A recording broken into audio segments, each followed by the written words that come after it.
Ned Stark heard the crowd before he saw it. An ocean of mouths, each one hungry, each one shouting a different prayer. They did not pray for him. They prayed for blood. The last time he had stood in the open air, he had been the hand of the king. Now he knelt like a thief, his wrists raw beneath the rope, his knees numbed by cold stone that still remembered the morning's damp. He could taste the city on the wind. Smoke, sweat, sour wine. The reek of too many lives packed together in walls that were never meant to hold so much want. Above him, the great September rose white and vast, its dome a pale sky of carved marble. It should have been a place for mercy. It had become a stage. He kept his head bowed until the chanting swelled into a single ugly rhythm. Traitor, traitor, traitor. And then he lifted his eyes because he would not die without looking. King Joffrey Baratheon stood in black and gold like a bright knife. The boy's lips curved, not in a smile but in a pout of disappointment, as if the realm had offered him a gift that did not quite fit. In Joffrey's hand was a parchment that fluttered with every motion of his wrist, as delicate as a moth and as deadly as any blade. Cersei Lannister was stone beside him. Her hair caught the light, her eyes did not. Ned saw the moment she noticed his gaze and refused to look away. There was hatred there, yes, hot and sharp, but also something else, something colder. Calculation. She had built this morning like a wall, stone by stone. She would not allow a crack. He had spoken the words they demanded. He had confessed treason. He had named himself false so that his daughters might live. Each syllable had tasted like rust. He did not know if Sansa heard only the lie or also the sacrifice. She stood above with hands clenched hard enough to whiten her knuckles, her red hair loose around her shoulders like a wound. She was too thin. He had not been allowed to see her. He had not been allowed anything but the cell, the darkness, and the sound of men walking past his door with laughter in their throats. He searched the crowd without moving his head. Arya was not there. He felt that absence like a missing limb. Cerilyn Payne stepped closer. Ice looked wrong in his hands. Too great, too noble.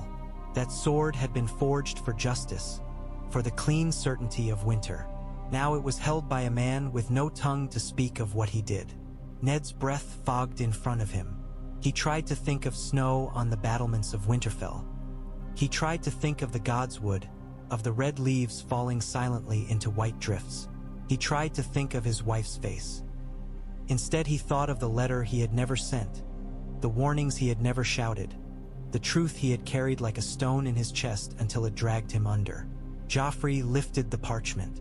"My mother and my council have offered you a merciful end," the boy said, voice carrying oddly well in the cold air, as if the September itself wanted to hear him. "But I am the king." The crowd surged, leaning forward as one body, hungry for a phrase that would become a story. Ned felt his heart slow. There are moments when a man's life becomes very small, a single point on the edge of a blade. Joffrey's eyes glittered. He looked down at Ned as a child looks down at an insect pinned to a board. "You confessed your treason," Joffrey said.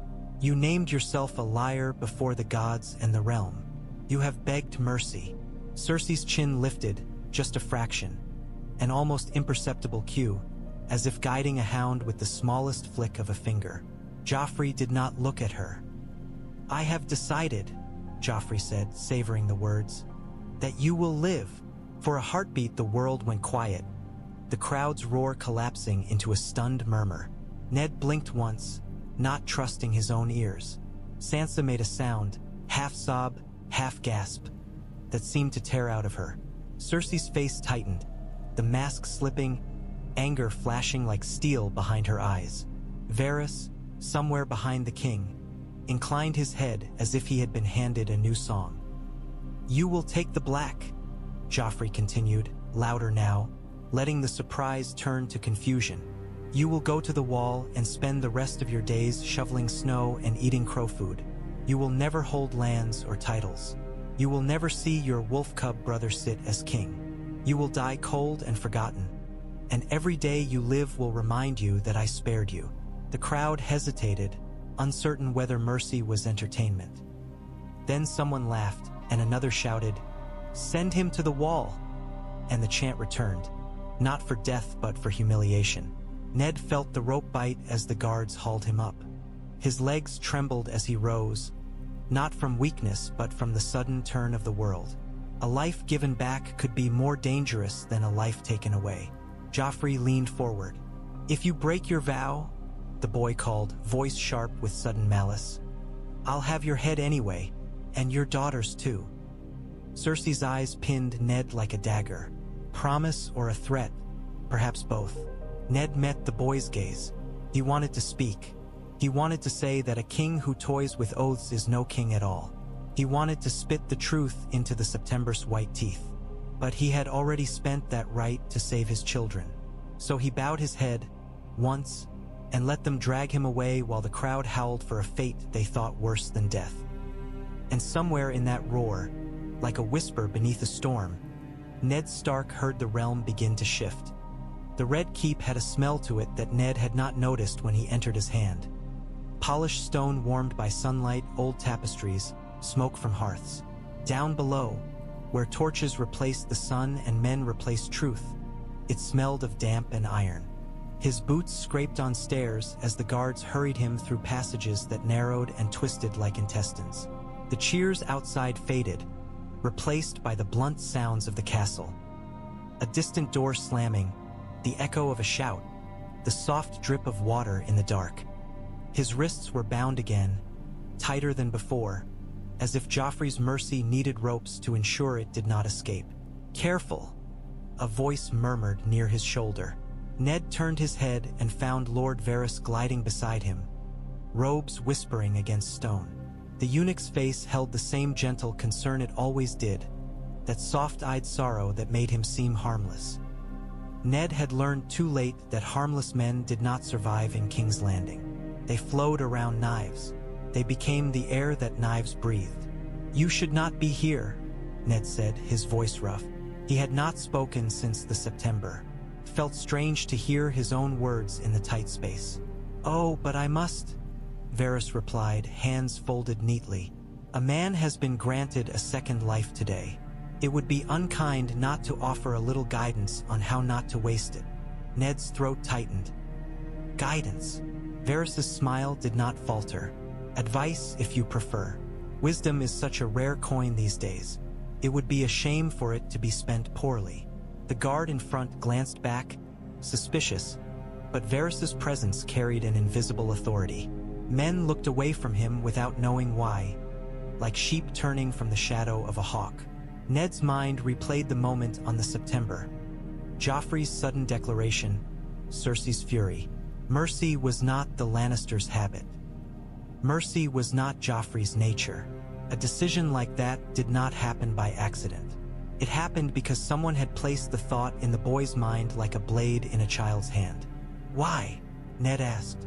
Varys's eyes grew almost wistful. "Because a dead Lord Stark would have been a banner for every man with a grievance and a sword.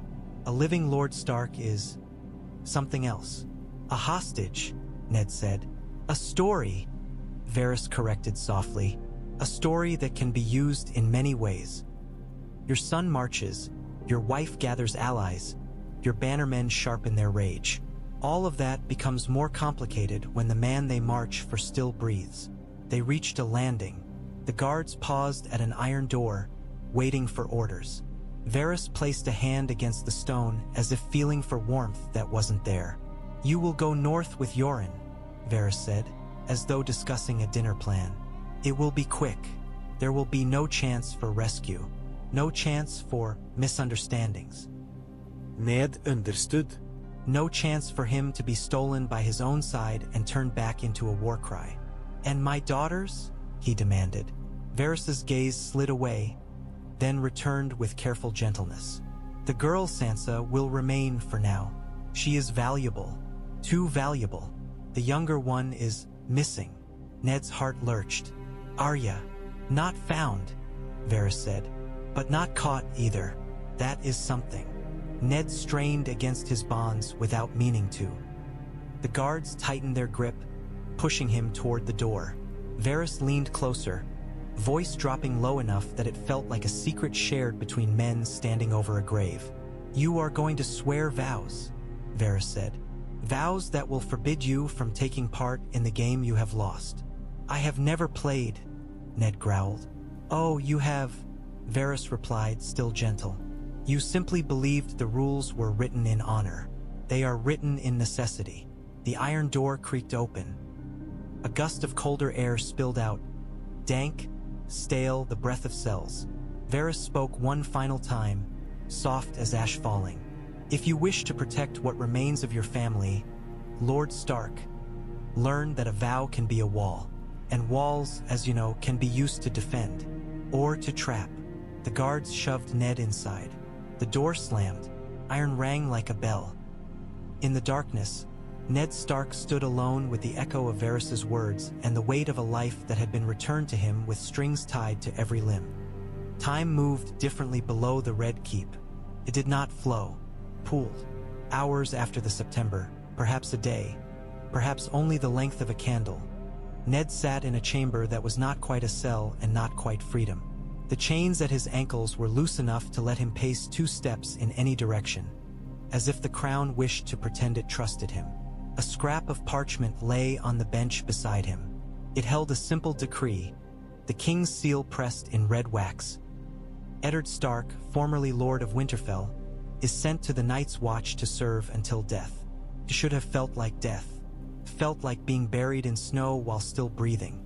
Grand Maester Pycelle fussed with his lantern, muttering about drafts and damp.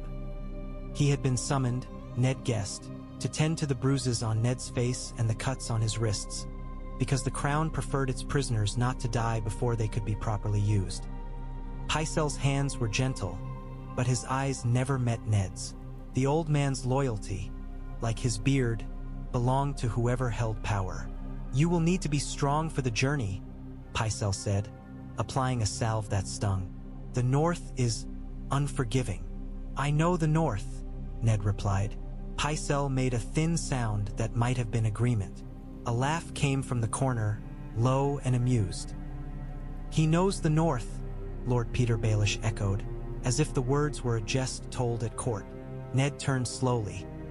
Littlefinger leaned against the wall like a man at ease in his own home, his mockingbird pin shining at his throat.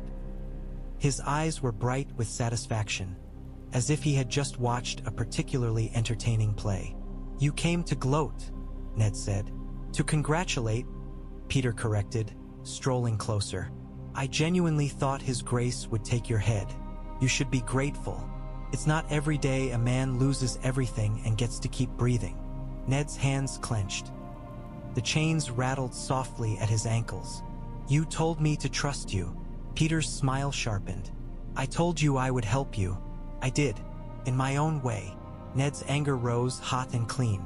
He wanted to smash it into Peter's smirking face. He wanted to throw him against the bars until the guard outside grew bored of the sound. But rage was a luxury he could not afford. He had learned that too late. What do you want? Ned asked, voice controlled. Peter's gaze flicked toward the parchment, then back. You're going to the wall, he said. A noble fate, really. It's rather romantic in an old, freezing sort of way. But you should understand something before you put on black. Ned waited. There are men who will fight for your name, Peter continued, voice almost conversational. Men who will die for it. There are men who will kill for it. Your son has already chosen his path, whether you wish it or not. Your wife will choose hers. And all of it will happen while you sit atop a pile of ice and swear you've no part in it. Ned swallowed. I cannot stop them. Oh, I wouldn't say that. Peter stepped closer, lowering his voice. You see, you're not dead. You're something better than dead. You're alive and untouchable. A man in black has no lands, no title, no crown to seek. He can speak truths without looking like he wants to profit. Ned's eyes narrowed. You're suggesting I become what you are. Peter laughed softly. Oh no, I am charming. You are believable. The words struck like a slap because they were true. Ned Stark's honor had been his weakness in King's Landing. In the North, it had been his strength. At the Wall, it could be a weapon, if he was willing to accept that weapons were not always forged of steel. Pycelle cleared his throat, uncomfortable. Peter turned his smile on the old maester like sunlight, and Pycelle shrank from it without knowing why. "You'll be leaving soon," Peter said to Ned, as if discussing a hunt. "There are arrangements to be made, messages to be carried, people who might need to be in the right place at the right time." "Arya," Ned said at once. Peter's smile faltered for the briefest heartbeat. Then it returned, smoother. "Perhaps." Ned leaned forward, chain scraping. "If you have her." "I don't," Peter said, almost offended. "But I might know who does. Or who could." Ned held Peter's gaze until the smirk grew thin at the edges. "If my daughter dies," Ned said quietly, "I will find you in whatever hell you crawl into, and I will make you answer." Peter's eyes glittered, amused and cold. "So fierce," he murmured. "I almost missed the days when you thought threats meant something here." He turned to go, pausing at the door as if remembering something. "When you reach the wall," Peter added, "send my regards to the old bear. Tell him the realm is grateful for his service." Ned watched him leave, the mockingbird pin vanishing into the corridor's shadow. When the door shut, the chamber felt smaller. Pycelle fussed with his lantern again. The guard outside shifted, metal clinking softly. Ned picked up the parchment and stared at the seal. In the space between the King's Mercy and the King's Leash, he began to see the shape of a path, narrow, dangerous, but possible. A wall could be a prison, or it could be a place from which a man might see the whole realm at once. They did not give him time to mourn the life he had lost. They did not give him time to say farewell. At dawn, when the city was still rubbing sleep from its eyes and the sky above the river held the pale bruise of coming light, they marched him through the red keep's gates as if afraid the sun might change the king's mind. Yoren waited with his recruits near a wagon that creaked beneath bundles of blankets and sacks of hard bread. The man's black cloak looked like it had been sewn from the shadow of a hearth. His hair was unkempt, his beard more gray than brown, and his eyes were sharp in a way that suggested he had spent his life watching for trouble. "About bloody time," Yoren muttered when Ned was shoved toward him. He looked Ned up and down with the blunt assessment of a man judging a horse. "Thought they'd take your head after all." "So did I," Ned said. Yoren snorted. "Kings change their minds. Crowns make men stupid. Come on, then." A gold cloak handed Yoren a sealed paper, as if Ned were cargo with a ledger.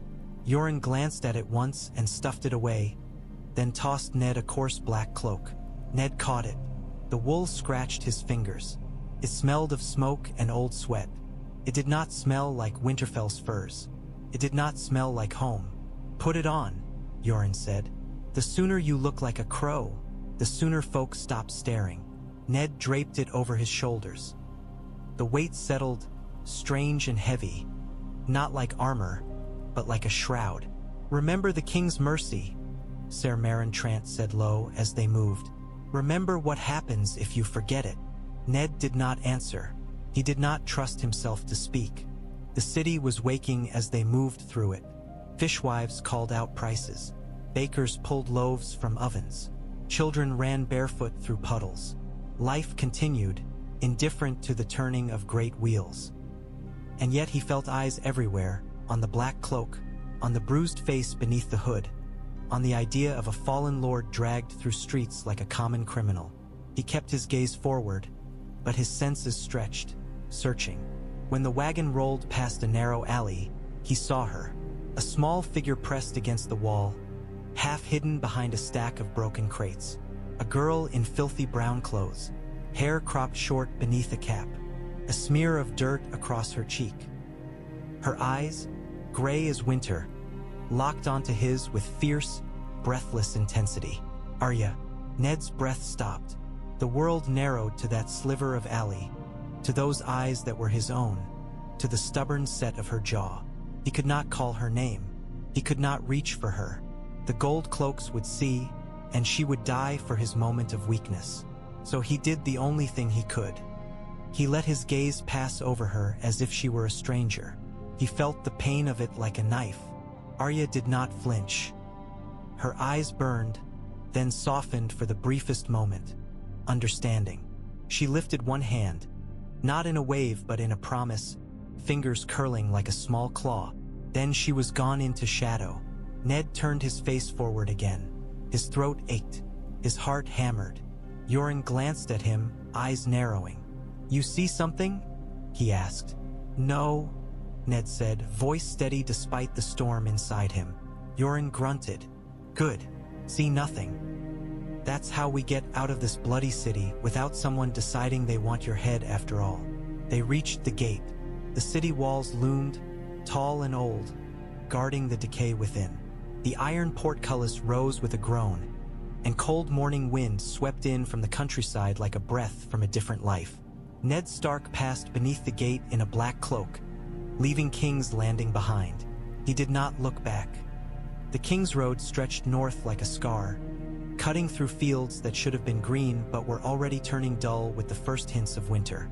Ned rode in the wagon because they did not trust him with a horse. He could have demanded dignity, could have insisted that even a fallen lord deserved a saddle, but dignity was another luxury that belonged to the man he used to be. The recruits around him spoke in low voices, crude jokes and nervous prayers, as if trying to pretend they were not marching toward the end of their lives. Some glared at him, recognizing the lord beneath the cloak. Some did not know him at all. To them, he was just another man in black, another body for the wall. Yoren walked beside the wagon, axe on his shoulder, boots steady in the mud. He seemed to know every sound the road could make. When a bird cried, he looked up. When a branch snapped, his hand drifted toward his knife. Ned watched him and thought, briefly, that perhaps the Watch's strength was not in its castles or its legends, but in men like this, hard-eyed, unromantic, alive. They passed a farmstead that had been burned to bone. Smoke still crawled from the blackened beams. A dead dog lay in the yard, stiff and swollen. A woman stood in the ditch with two children clinging to her skirts, staring at the wagon with the blank gaze of someone who had forgotten how to hope. Ned's stomach twisted. War had not yet officially come to these lands, not in the way Lord spoke of it with banners and trumpets, but the small folk always felt war first. War was a hungry thing that ate their roofs and left their bodies behind. He looked away, ashamed at the instinct, then forced himself to look back. A lord's duty, he had once believed, was to protect. He had failed at that in King's Landing. He might be able to do something now if he found the right way. Yoren noticed his gaze. "You want to stop and fix every broken thing you see, Lord?" he asked, not mocking, simply blunt. Ned's jaw tightened at the title. "No." Yoren spat into the mud. "Good," he said, "because you can't. Not anymore. You're a crow now. Crows pick at what's left." Ned watched the smoke curl into the sky. "Crows also watch," he said quietly. "They see things other men miss." Yoren grunted, as if unsure whether to agree or dismiss it. He said at last. "They see. Doesn't mean anyone listens." "If no one listens," Ned said, "then you find a way to make them." Yoren looked at him then, properly, eyes sharp. "You're still trying to be Lord Stark," he said. Ned turned his gaze back to the road. The trees ahead were bare-limbed, skeletal, reaching into the gray. "No," he said. "Lord Stark is dead." Yoren's axe shifted on his shoulder. "Good," he muttered. "Dead men don't get you killed." But Ned knew the truth. Lord Stark could be dead in name, dead in law, dead in Joffrey's story. Yet the idea of him still breathed, and ideas were harder to execute than men. He sat in the wagon as the Kingsroad carried him north and began to shape that idea into something that might survive him. They took shelter at an inn when the rain turned the road into a sucking mire. The building crouched beside the Kingsroad like a tired animal, roof sagging, smoke leaking from its chimney in a lazy thread. Inside, the air was thick with damp wool and sour ale. Men huddled near the hearth, blades close, voices low. The realm had begun to speak in whispers. Names passed from mouth to mouth like contraband. Ned sat in the corner where shadows were deepest, cloak wrapped tight, hood low. He listened. Listening had never been his strength. In Winterfell, men spoke plainly. In King's Landing, men spoke like snakes. Here, on the road, men spoke like rats. Quick, nervous, always ready to run. "Robb Stark's got the River Lords with him," one man muttered, voice rough. "They say he smashed Jaime Lannister's host, took him captive." "A boy," another spat. "A boy leading wolves. A boy with a dire wolf," a third countered, as if that settled it. The phrase "king in the north" drifted through the smoke, half rumor, half prayer. Ned felt his chest tighten. Robb was not king. Robb was his son.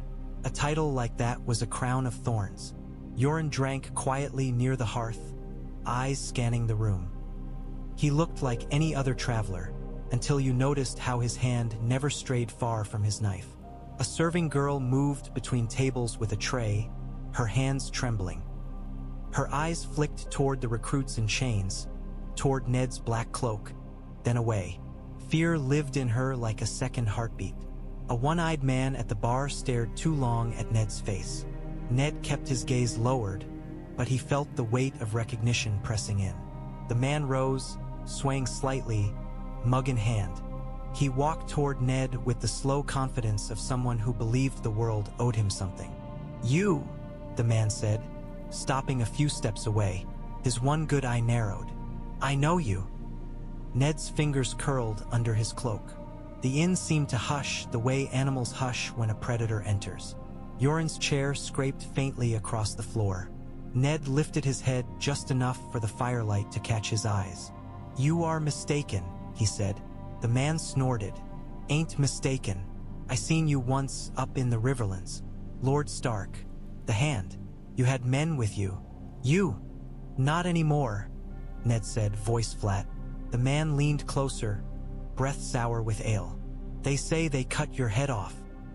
"They say many things," Ned replied. The man's grin widened. "Ugly. So the lions lied." A dangerous truth to speak aloud. Yoren's hand settled on his knife. "Sit down," Yoren said, voice calm but edged. "Drink your ale. Forget what you think you've seen." The one-eyed man turned his gaze on Yoren. "Or what? You'll scare me with your black cloak." Yoren's smile was thin as a blade. "No," he said. "I'll scare you with what I'll do if you bring swords to my recruits." The man hesitated. The room's eyes were on them now. Even the serving girl had stopped, tray clutched tight. Ned could feel the moment tilting. A fight here would bring attention. Attention would bring riders. Riders would bring King's Landing's long arm. He rose slowly, letting the cloak fall open just enough to show the plainness beneath. No sigil, no finery, only black. "I am a man of the Night's Watch," Ned said clearly, loud enough for the room to hear. "I have no lands, no titles, no part in your war." The words felt strange, like trying on a coat that did not fit. Yet they also felt like armor, simple, undeniable. The one-eyed man blinked. "If your watch," he said, uncertain now. "What do you care what folks say?" Ned held his gaze. "Because wars are loud," he said, "and winter is quieter. Winter kills kings and beggars alike. If you want to live, remember that." The inn stayed silent a heartbeat longer. Then noise returned in a rush. Men muttering, cups clinking, the fire popping. The one-eyed man backed away, grumbling, choosing the safer story, that he had been mistaken. Yoren sat again, eyes never leaving the room. When Ned returned to his corner, Yoren leaned closer without looking at him. "That was smart," Yoren muttered. "You sounded like a crow." Ned stared into the fire. "I sounded like a man who wants fewer graves," he said. Yoren drank. "The realm don't want fewer graves," he replied. "The realm wants vengeance." Ned watched the flames lick at the logs until they collapsed into ash. "Then the realm will need someone to remind it what winter costs," he said. And in the smoke-filled inn, among whispers of war, Eddard Stark began to understand that being outside politics did not mean being powerless. It meant speaking from a place men could not easily accuse of ambition. A vow could be a shield, and a shield could be used to push if you braced it right. The wall did not look real until it was close enough to blot out the sky. Ned had seen drawings, had heard tales, had listened to men speak of it like a legend. Nothing prepared him for the sheer presence of it. The way it rose from the earth like a frozen god's spine, blue-white and impossibly tall. Its surface smooth in places and jagged in others where the ice had shifted like living muscle. Castle Black crouched at its foot, a scatter of timber and stone dwarfed by the ancient barrier. Smoke curled from chimneys. Men moved along wooden walkways, small as ants against the ice. The gate yawned dark and cold. The wind that spilled from it carried the smell of snow and pine and something older, something that tasted like the deep woods at night when all beasts have gone silent. Ned stood before it and felt, for the first time since the September, a clarity settle in his bones. The south was noise, shouting crowds, clashing swords, ravens carrying lies. Here was silence. Here was purpose. Here was the one line the realm had drawn and prayed would hold. A man stepped from the gate in black, cloak snapping in the wind. His face was thinner than Ned remembered, jaw sharper, eyes older. Jon Snow stopped as if struck. He stared at Ned with a look that was not entirely disbelief, not entirely joy, but something rawer, a wound reopened. Ned's chest tightened. He had not seen Jon since Winterfell. He had left him behind like a piece of himself he could not carry south. "Jon," Ned said. Jon's throat worked. "I heard you were dead," he managed, voice hoarse. "So did I," Ned replied, and the attempt at wryness cracked against the weight of what they both meant. Jon took a step forward, then stopped, as if uncertain whether a man in black could embrace another man in black. The watch did not forbid affection. It simply made it complicated. Ned reached out and gripped Jon's forearm, hard. Jon's hand closed around his in return, tight enough to hurt. That pain was welcome. It was proof. Behind Jon came other men. Jeor Mormont, the old bear, broad-shouldered, wrapped in bearskin, his eyes keen beneath heavy brows. Alliser Thorne, rigid and sour, face pinched like he had swallowed vinegar. A handful of brothers who watched Ned as if assessing a blade. Jeor Mormont stopped in front of Ned and looked him over in silence. The wind tugged at his cloak. His breath steamed. "Eddard Stark," Jeor said at last. "I was," Ned answered. Jeor's mouth twitched, almost a smile, almost not. "The wall takes all," he said. "Kings, bastards, thieves, and lords who were too honorable for their own good." Alliser Thorne's lip curled. "If he's here, he's a crow," Thorne snapped. "No more special than the rest." Jeor's gaze did not leave Ned. "That depends," Jeor said quietly, "on whether he wants to be special." Ned met the old bear's eyes. In them he saw no mockery, no southern politicking. Only the hard practicality of a man who had kept broken walls standing with splinters and will. "I want to serve," Ned said. Alliser Thorne barked a humorless laugh. "Serve," he echoed. "A man like you doesn't know the meaning of it." Ned did not look at Thorne. "I know duty," he said, "and I know winter." Jeor Mormont nodded once, as if that was the right answer. "You'll take your vows," he said. "You'll learn our ways, and then we'll see what sort of crow you make." Jon stood beside Ned, silent now, jaw clenched. Ned could feel questions pouring off him like heat. "Why? How? What did they do to you? What did you say? What did you lose?" Ned had no easy answers. Only the truth, and truth had teeth. As they walked into Castle Black beneath the shadow of the wall, Ned felt the realm's noise fade behind him, like a door closing. And in the cold silence that followed, he began to hear his own thoughts clearly for the first time in months. Jeor Mormont's hall was not a lord's hall, not really. It had the bones of one. Long tables, a high-backed chair, a hearth, but everything was worn, practical, stripped of ornament as if the wall itself had eaten the vanity. Ned stood before the old bear while snow melted slowly from his cloak. His hands were no longer bound. The freedom felt unfamiliar, like a sword returned to a man who had forgotten how to hold it. Jeor drank from a mug and watched him over the rim. The silence stretched until it became a test. "All the way from the Red Keep," Jeor said finally. "I didn't think the lions would let you live." "They didn't," Ned replied. Not in the way they meant it. Jeor set his mug down.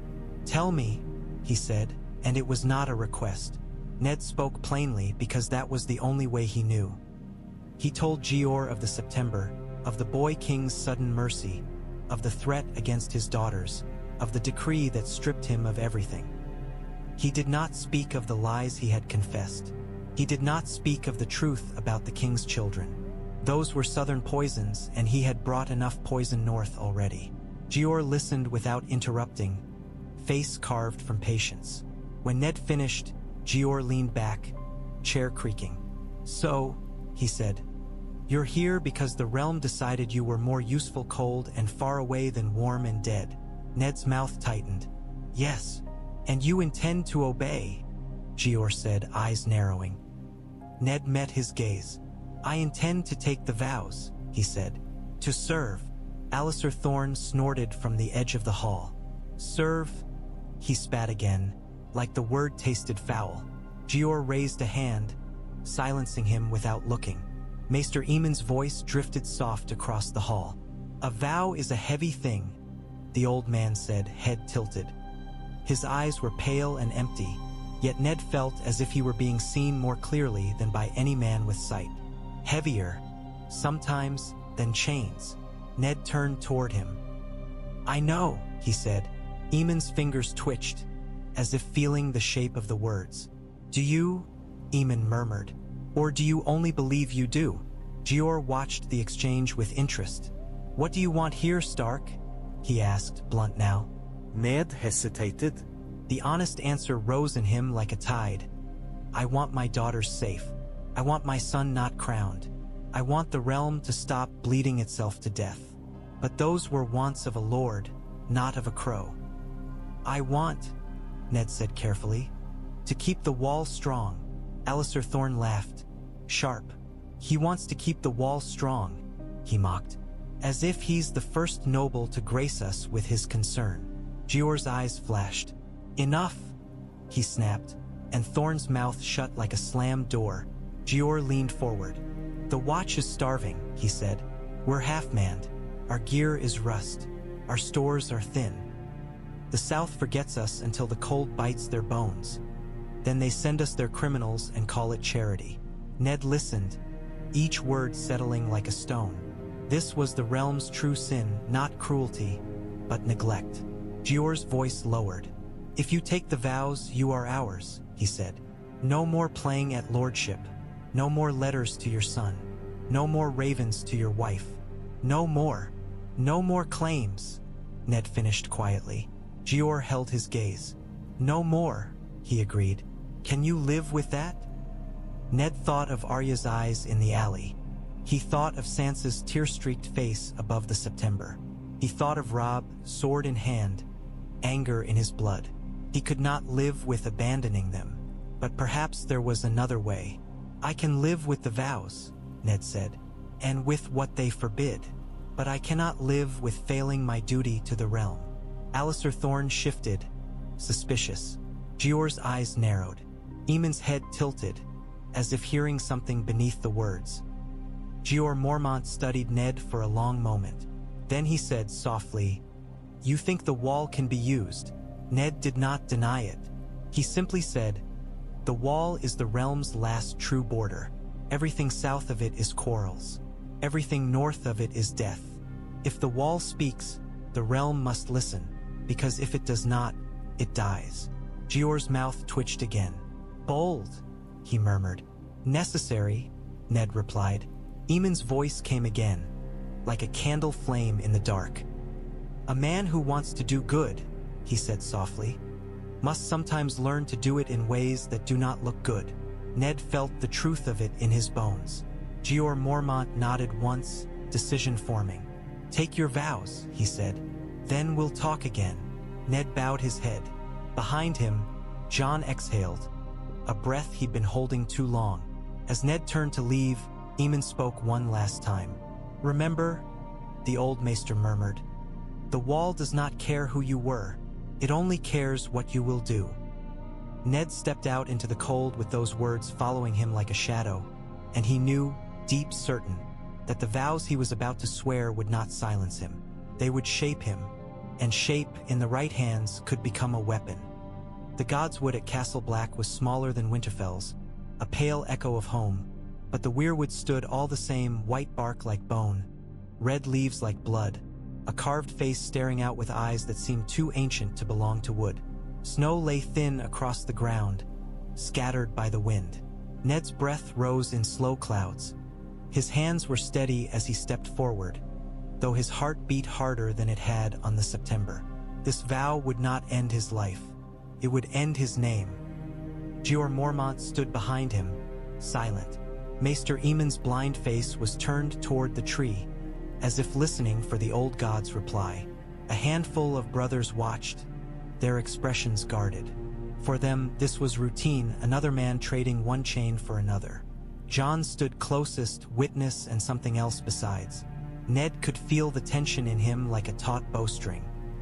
Ned looked up into the weirwood's carved eyes and thought of Winterfell's Godswood, of the pool black as midnight, of the way the air there always felt still, as if holding its breath. He had knelt beneath that tree to swear oaths as a boy. He had taken comfort beneath it as a man. He had never imagined he would swear away his life beneath another weirwood so far from home. Jeor's voice was low, ritual. "Speak the words," he said. Ned's mouth went dry. The vow was known, old as the wall itself. He had heard it once when Jon left. He had thought then that Jon was giving up everything. Now he understood that giving up everything was only the beginning. The vow took more than lands and titles. Took the future. Took the right to choose. He drew a breath, cold biting his lungs, and spoke. "Night gathers," Ned began, voice steady. "And now my watch begins." The words felt like stepping off a cliff. "It shall not end until my death." Snow drifted past the weirwood's face, lazy as ash. "I shall take no wife, hold no lands, father no children." He felt Jon flinch beside him, a small movement, as if each word was a blow. "I shall wear no crowns and win no glory." He remembered the feel of a lord's chair beneath him, the weight of responsibility, the warmth of a hall filled with people who trusted him. He let it go. "I shall live and die at my post." His breath fogged. His hands did not shake. "I am the sword in the darkness. I am the watcher on the walls." The wall loomed behind the trees, unseen but felt, a presence like a mountain. "I am the fire that burns against the cold, the light that brings the dawn, the horn that wakes the sleepers." Aemon's blind face tilted, as if hearing something deeper. "I pledge my life and honor to the Night's Watch, for this night and all the nights to come."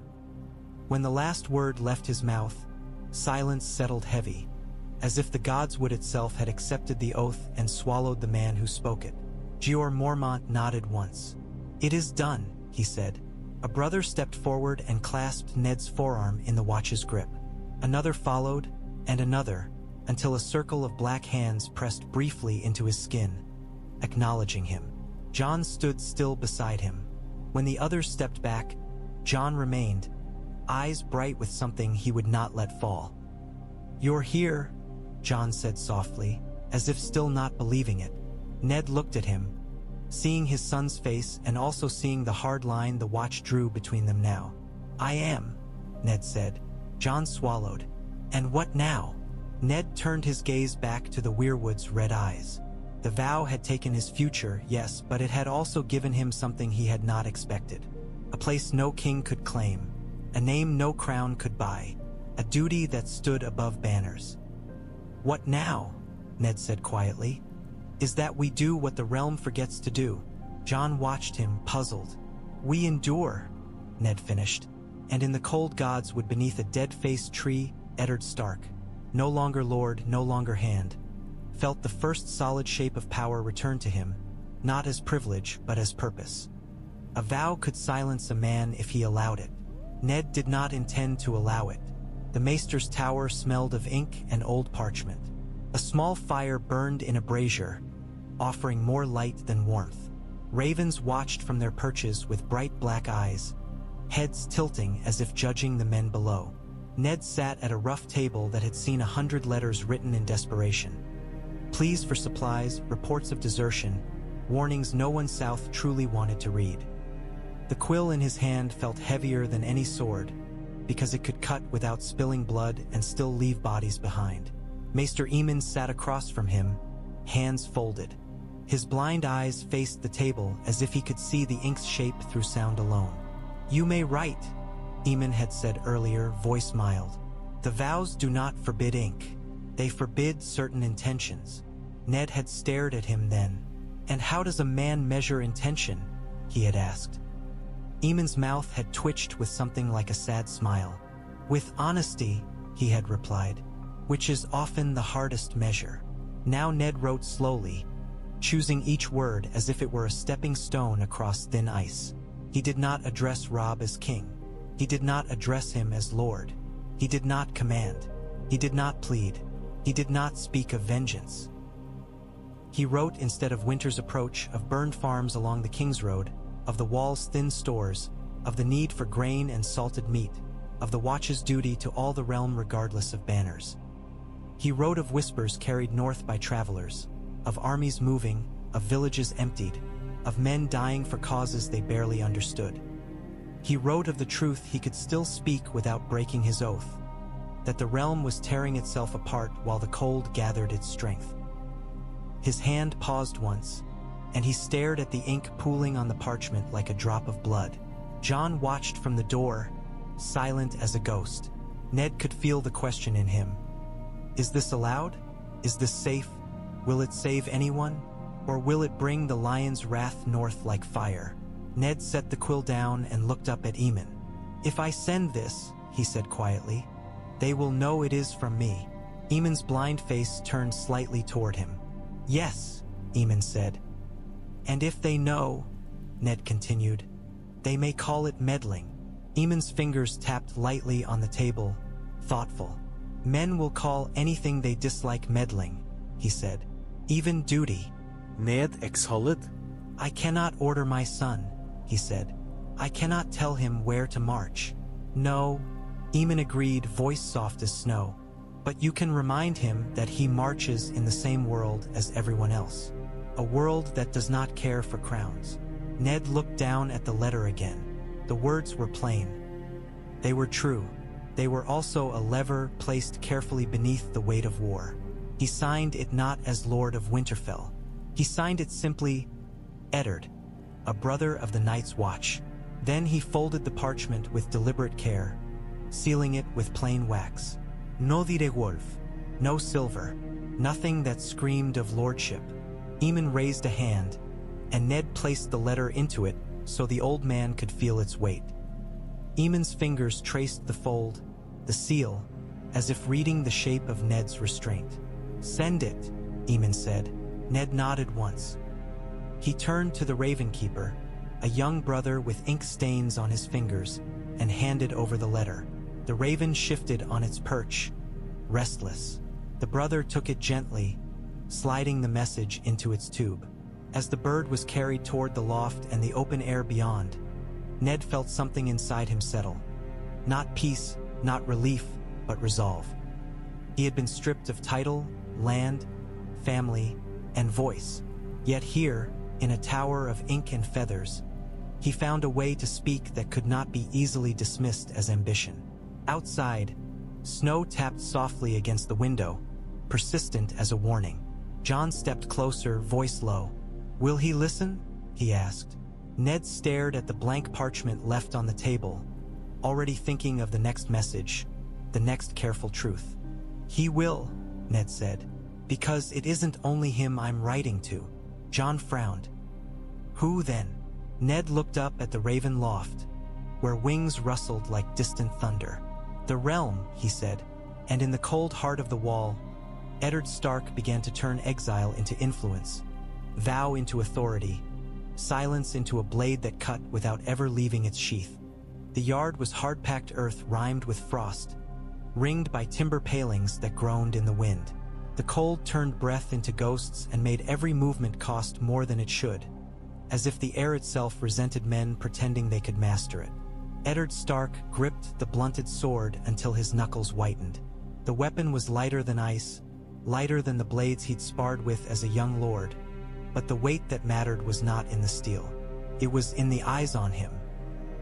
He had tried to keep to himself those first days, helping carry barrels, taking a turn on the wall walk, scrubbing out a stable with his hands numb and raw.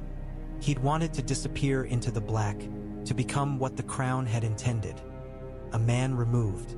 But men did not let him disappear. They watched him from the corners of their eyes. They muttered his name behind their hands. Some looked at him with suspicion, as if he had smuggled southern rot beneath his cloak. Others looked at him with a kind of hope that made his stomach twist, because hope was a hungry thing and men fed it to wolves until the wolves grew fat on disappointment. Alliser Thorne made certain the yard was where he was most visible. Again, Thorne barked, pacing before a line of recruits. "You're not in your mother's bed now. You're not in your Lord Father's hall. You're in the Night's Watch. You swing like that beyond the wall and you'll be dead before you can piss yourself." Grenn fumbled his shield. PYP stumbled. Laughter caught in his throat, not daring to become sound. A few of the older brothers watched from the palings, arms folded, eyes hard. Ned moved through the forms Jon had learned. Cut, block, step, turn. His shoulder still ached from old wounds and new bruises. His ribs still tender where boots had found them in the cells beneath the Red Keep. Pain was familiar. It did not frighten him. What frightened him was the way Thorne's voice turned the yard into a court. The way every shouted insult was meant to remind the brothers that a lord was still a lord, even in black. Thorne's gaze snapped to Ned. "You there," he called, voice sharp. "Show them how a lord swings. Show them how all that honor keeps you alive." A few recruits glanced at Ned, wide-eyed. Jon Snow's posture tightened near the fence, jaw set as if holding back words. Ned lowered his sword and looked at Thorne. The man's face held disdain like a second skin. Thorne had served in the South once, had worn pride like armor, and pride had been broken on Robert's rebellion. Men like that never forgave the world for defeating them. "I will show them," Ned said evenly. Thorne's lip curled. "I? And what will you show them, Lord Stark? How to lose?" A laugh rippled from somewhere behind the palings, quickly swallowed. Even the wind seemed to pause. Ned stepped toward a rack where battered shields leaned. He chose one without sigil, plain wood, scarred by old blows. He handed it to Grenn. "Hold," Ned said. Grenn blinked. "Me? You?" Ned answered. Grenn lifted the shield, clumsy and uncertain, feet planted wrong. Ned adjusted him with a firm hand to the shoulder and a tap to the knee. "Wider," Ned said. "If you stand narrow, you fall narrow." Thorne watched with narrowed eyes, as if trying to decide whether to sneer or interrupt. Ned stepped back, sword held low. "I'm not here to teach them how lords fight," he said, voice carrying just enough. "I'm here to teach them how men live." He moved then, quick despite the cold, the blunted blade sweeping in a clean arc that rang against Grenn's shield. Grenn's arms jolted. Ned struck again, higher then low. Grenn's stance held because Ned had placed his weight where it needed to be. After the fourth blow, Grenn's face flushed, teeth clenched, but he did not fall. Ned paused. "That," he said, "is the lesson. You do not need a lord's sword to survive. You need your feet under you and your fear behind you." He turned to PYP. "You," he said. PYP blinked, startled. "Me?" Ned tossed him the blunted sword. PYP caught it awkwardly, then steadied it like a man holding a snake. "Attack," Ned said. PYP's mouth opened as if to protest, but Thorne's glare pinned him. He swung clumsy and fast. Ned stepped aside, letting the blow cut only air, then tapped PYP's wrist with the flat of his blade. PYP yelped and nearly dropped the sword. Ned did not smile. "If you swing wild," he said, "you tire before your enemy does. Your arms will beg you to stop. Your legs will answer before your tongue can." He guided PYP through the motion again. Slower, then again. The yard fell into a rhythm. Steel on wood, breath and cold, boots on frost. Thorne watched, silent now, as if denied the satisfaction of watching Ned fail. When Ned finally lowered his sword, sweat chilled quickly on his skin. He looked toward Jon Snow. Jon held his gaze, a question burning in his eyes. Ned gave the smallest shake of his head. Not here. But later, when the yard emptied and the wind took the scattered snow back for itself, Jon approached him near the palings. "You shouldn't have done that," Jon said quietly. "Thorne will. Thorne will do what he does," Ned replied. He flexed his fingers, stiff from cold. "The Watch cannot afford to waste men." Jon's voice tightened. "And what about you?" Ned looked up at the wall, at the ice that swallowed light. "I'm not wasting," he said. Jon searched his face. "You're still fighting," Jon murmured. Ned's mouth tightened, not in a smile but in something close to it. "I'm learning where to stand," he said. "That's all." And as the wind moaned through the yard like a living thing, Eddard Stark understood that his first battle at the wall was not against wildlings or cold. It was against the idea that a man's worth ended when his title did. Bowen Marsh did not like surprises. Ned saw it in the way the man's lips pressed together when a barrel seal was broken, in the way his eyes flicked from ledger to shelves as if expecting the numbers to leap up and bite. The Lord Steward's body was soft with good meals he no longer ate, his hands perpetually ink-stained, his voice shaped by years of saying no, no to requests, no to dreams, no to the idea that the Watch could ever be more than what it was. He ran the stores like a man trying to keep water from spilling out of a cracked cup. Ned had not asked to be brought here. Bowen Marsh had sent for him, stiff and wary, after Jeor Mormont's quiet word. The old bear did not make proclamations. He moved men like pieces, and sometimes the pieces did not realize they had been moved until they were already in place. The storehouses smelled of salt, old wood, and the faint sweetness of grain that had sat too long. Lantern light made the shadows thick. Outside, the wind worried at the seams of the building like a dog with a bone. Bowen Marsh slapped the ledger down on the table as if it had offended him. "This is what we have," he said. "This is what we don't. And this," he tapped a column of numbers hard enough to smear ink, "is what we'll run out of before the month's done if more mouths arrive." Ned bent over the page. The numbers were plain, brutal. Salt beef low, dried peas dwindling, oats thin, lamp oil rationed. The Watch did not starve yet, but it lived one bad season away from it. "How many men?" Ned asked. "Are you feeding now?" Bowen Marsh's eyes narrowed. "More than we can afford." "That is not a number," Ned said. Bowen Marsh's mouth tightened.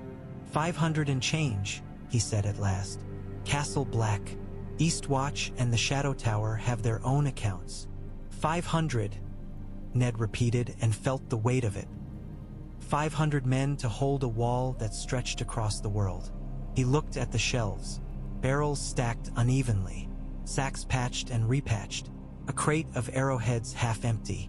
It reminded him of Winterfell stores during a long winter, only without Winterfell's certainty that the North would provide because it had to.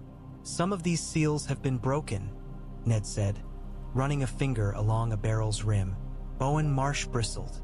"We open barrels," he snapped. "We eat. That's the point." "This one," Ned said, pointing, "was opened and resealed badly. The wax is fresh. The wood is older." Bowen Marsh stared, then flushed. "Are you accusing my stewards of thievery?" he demanded, voice rising. Ned straightened slowly. "I'm saying your stores are too thin to forgive waste," he replied. "Whether that waste is hunger, rot, or a brother with sticky fingers." A steward nearby froze, eyes darting away. Bowen Marsh's face worked, anger and embarrassment wrestling. "You don't know how things are done here," he said harshly. "This isn't Winterfell." "No," Ned agreed. "Winterfell had enough." The words landed harder than he meant. Bowen Marsh's eyes flicked down, then up again, defensive. Ned softened his tone, not his meaning. "If men are stealing, it is because they fear scarcity," he said. "If they fear scarcity, it is because the Watch has been abandoned." Bowen Marsh's laugh was bitter. "Abandoned?" he echoed. "Aye, That's a nice word. We send ravens south and they send us criminals. They send us boys with nothing and men with rot in their souls. They send us promises. Promises don't fill bellies. Ned looked at the ledger again. Then stop asking for promises, he said. Bowen Marsh blinked. What? Ned tapped the page. Stop begging, he said. You write as if you are pleading with lords who don't care. You must write as if you are informing the realm of its obligation. Bowen Marsh's face hardened. Obligation, he repeated, skeptical. They laugh at obligations. They do, Ned said, until the cold makes them remember. He reached for the quill Bowen Marsh had left on the table and drew a fresh line beneath the column of numbers. Make your request specific, he said. Numbers, dates, Caravans. routes, names. Make it so that if they refuse, they cannot pretend they never saw. Bowen Marsh stared at him, uncertain now. And if they still refuse? Ned met his gaze. Then you record it, he said. And when winter comes and their roads are buried and their people die, you remind them what they ignored. Bowen Marsh swallowed, throat working. That sounds like politics, he said, wary as a man tasting poison. Ned's voice was quiet. It sounds like accountability, he replied. A steward behind them shifted, eyes fixed on Ned as if seeing him for the first time. Not a fallen lord, not a prisoner. A man who spoke like someone who believed words could be made to weigh something. Bowen Marsh looked down at his ledger, then back up, reluctance slowly turning into a different sort of fear. Fear that change might actually be possible, and that possibility would demand more of him than despair ever had. You'd have us shame the realm, Bowen Marsh said. Ned leaned closer, voice low enough to feel like a private vow. No, he said, I'd have us survive it. And in the cold storehouse, surrounded by dwindling barrels and silent stewards, Eddard Stark began to see how power could be built from ledgers and ravens as surely as from swords. Yarwyck's hands were like carved wood, scarred, thick, shaped by labor. He spoke with the blunt certainty of men who measured the world in beams and nails, not in promises. This hinge, Yarwyck said, spitting into the frost, should have been replaced 3 years ago. 3. We begged for iron. They sent us parchment. Ned turned the broken hinge in his palm. The iron had cracked clean through, metal fatigued by cold and time.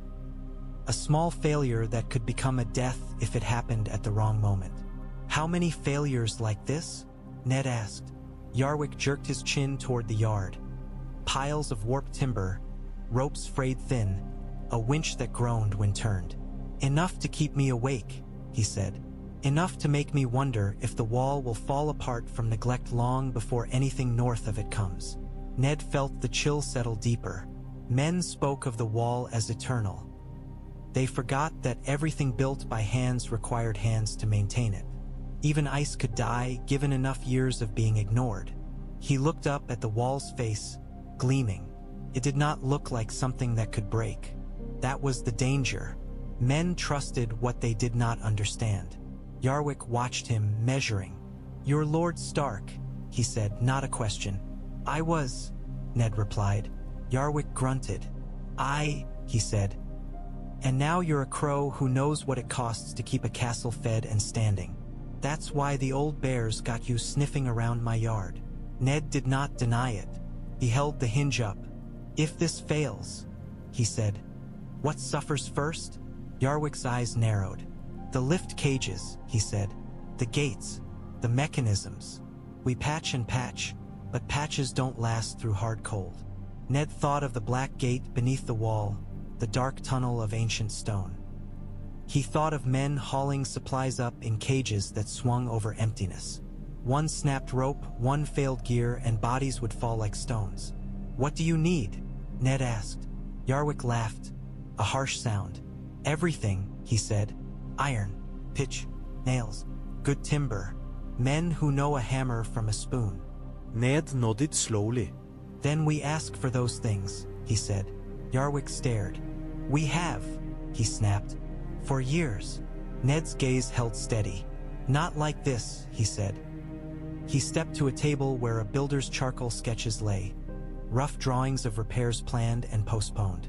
Ned picked up a piece of charcoal and drew a simple list beside the sketch. Iron hinges, 20. Nails, 10,000. Tar, 5 barrels. Rope, 3 coils of ship quality. Timber, 2 wagons of dry pine. Yarwyck blinked. That's specific, he said, suspicious. It must be, Ned replied. A lord can ignore a plea. He cannot ignore a bill. Not forever. Yarwyck's brow furrowed. And who do you send this to? He asked. The king? The queen? The wolves? The lions? Ned's mouth tightened. We send it to everyone with the ability to answer, he said. And we make it clear that the wall serves them all, whether they like it or not. Yarwyck scratched at his beard, thinking. That sounds like stepping into their war, he muttered. It sounds like dragging their war to the wall, Ned corrected. Where it matters less than winter. Yarwyck's gaze sharpened. You think you can make them care? He said, half disbelief, half challenge. Ned looked at the broken hinge again, felt the cold metal in his palm. I think, he said quietly, they'll care when they understand they cannot pretend this isn't their problem. Yarwyck snorted. They're good at pretending, he said. Ned set the hinge down and met the builder's eyes. Then we become better at reminding, he replied. Around them, hammers rang. Men worked with numb fingers, patching what should have been replaced. Above them, the wall stood silent, enormous. Ned left the builder's yard with charcoal dust on his fingers and a list of needs in his mind. And he understood with a grim clarity that the Watch's first enemy was not the wildlings. It was the realm's forgetfulness. By the time the first true snow came, thin flakes that vanished on the ground like doubts, the Maester's Tower had become a place of quiet industry. Ned did not stride into it like a lord issuing orders. He entered like a brother with a duty. He spoke softly. He listened. He learned which ravens were strongest, which were prone to wandering, which could carry heavier tubes without tiring. He learned which inks froze and which held. He learned that letters were not merely words but objects. Wait, seal, route, risk. Maester Aemon listened to the scratch of Ned's quill and, somehow, knew when Ned hesitated. That pause, Aemon said gently, is where men hide their true meaning. Ned's jaw tightened. And if I hide nothing? He asked. Aemon's blind eyes faced him, pale and empty and somehow full. Then your enemies will hide it for you, Aemon replied. Ned returned to the parchment. He had written 3 letters already, one to White Harbor, one to Deepwood Motte, one to Bear Island. Requests framed as obligations, numbers sharp as nails. Grain, salt fish, rope, iron. Caravans timed before the roads became impassable. He did not mention Robb. He did not mention war. He did not mention his daughters. He wrote as the wall spoke. Impartial, relentless, practical. Now the last parchment sat before him, blank except for the beginning line, carefully chosen. To the hand who speaks for the Iron Throne. Ned stared at it until the ink in his quill gathered, heavy. Jon Snow lingered near the tower's doorway, silent. Ned could feel the boy's discomfort like a draft. Jon had grown used to the Watch's bitter jokes and hard rules. He had not grown used to seeing his father's mind sharpen into something dangerous again. You don't have to send that, Jon said at last, voice low. Ned did not look up. The Watch has to send it, he replied. Jon's fists clenched. To them, Jon said. To Queen Cersei Lannister. Ned's quill hovered. He had not written her name. He would not. He would not give her the intimacy of being addressed directly. The wall did not kneel. It did not flatter. It did not accuse. It demanded survival. They are the crown, Ned said simply. They control the road, the gold, the shipments. If the wall fails, it fails for them too. Jon's voice tightened. They'll think you're alive, Ned finished quietly. Jon swallowed. They already know, he admitted. If they sent you here, they know. Ned dipped the quill and began to write, each stroke deliberate. The Night's Watch reports that our stores have fallen below winter safety. We require, he listed the numbers, He listed the routes. He listed the consequences in plain, unornamented truth, that without shipments before the deep cold, men would starve, that without iron, mechanisms would fail, that without rope, the cages would become coffins. He did not write, "You owe this because you used to fear the darkness." He did not write, "You owe this because your throne sits on our shoulders." He wrote only what could not be argued by any honest man. When he finished, he stared at the last line, the place where a signature would transform the letter into something else. He signed, again without Direwolf, without title, Eddard, brother of the Night's Watch. The Raven Keeper shifted uneasily, as if feeling the weight of sending those words south. Jon stepped closer, eyes dark. "They'll hate that," he whispered. Ned sealed the letter with plain wax. "No crown, no wolf, only the hard circle of duty." "Let them," Ned said. Maester Aemon's head turned slightly, as if considering the sound of Ned's voice. "You understand," the old Maester murmured. "That neutrality is not the same as safety." Ned nodded once. "I understand," he said. Aemon's voice softened. "And you understand that when you force men to look at what they've ignored, they sometimes choose to break the mirror." Ned's throat tightened. "Then we make the mirror too big to break," he said. Jon watched him, uncertain, as the Raven Keeper carried the sealed letters to the loft. Wings rustled above like a storm gathering. Ned remained at the table, hands still, feeling something he had not felt in King's Landing for a long time. A sense that the board could be shifted, not by playing their game, but by changing what the game was about. He had been sent to the wall to be silenced. Instead, he was teaching the wall to speak in a voice the realm could not easily dismiss. The first answer came not from the crown, but from the north. The raven dropped into the courtyard with a harsh cry, wings dusted white. The Raven Keeper caught it with practiced hands, murmuring as he calmed the bird.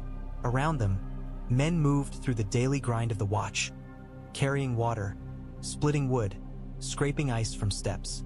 Life at the wall did not pause for messages. It absorbed them.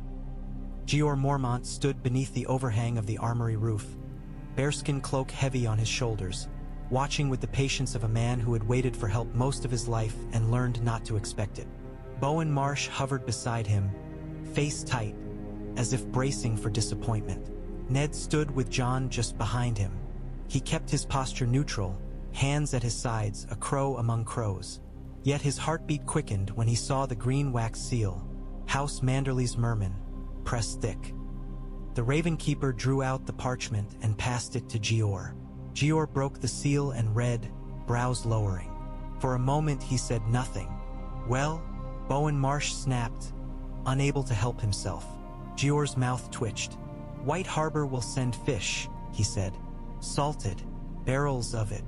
They'll also send rope and a wagon of nails." Bowen Marsh's breath left him in a rough sound, half relief, half disbelief. "They'll send it?" he demanded. "In the middle of war?" Jeor lifted the parchment.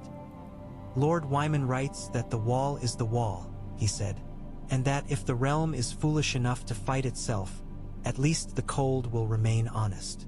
Ned felt something tighten behind his ribs. Wyman Manderly's words were carefully chosen, as all lordly words were.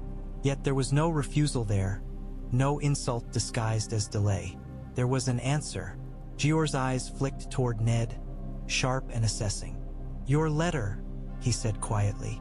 "Our letter," Ned corrected. Jeor's mouth twitched, grim approval. Bowen Marsh clutched at the parchment as if it might vanish. "If White Harbor answers," he muttered, mind racing.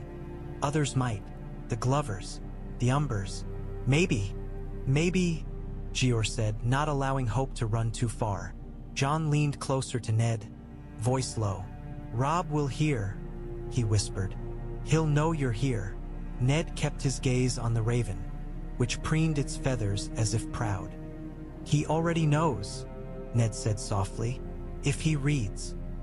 Jeor folded the letter and tucked it into his cloak. "Get Bowen Marsh a copy," he ordered the Raven Keeper, "and tell Adhel Yarwyck. If we're getting nails, he'll want to know." Bowen Marsh nodded rapidly, already moving, already calculating. Jeor watched him go, then looked back at Ned. "One raven," Jeor said. "One answer. Don't let it turn your head." Ned met his gaze. "I won't," he said. Jeor's voice lowered. "But I'll admit," he said, "it's a damned sight better than what we usually get." Ned looked toward the wall, towering above the yard, ice shining faintly through drifting snow. One answer would not save them. It would not stop armies. It would not bring his daughters back into his arms. But it was something he could build on. And building, he knew, was how you survived winter. That night, as the watch ate thin stew in the common hall, the news spread. Men spoke of White Harbor like a miracle. They spoke of nails and rope as if they were gold.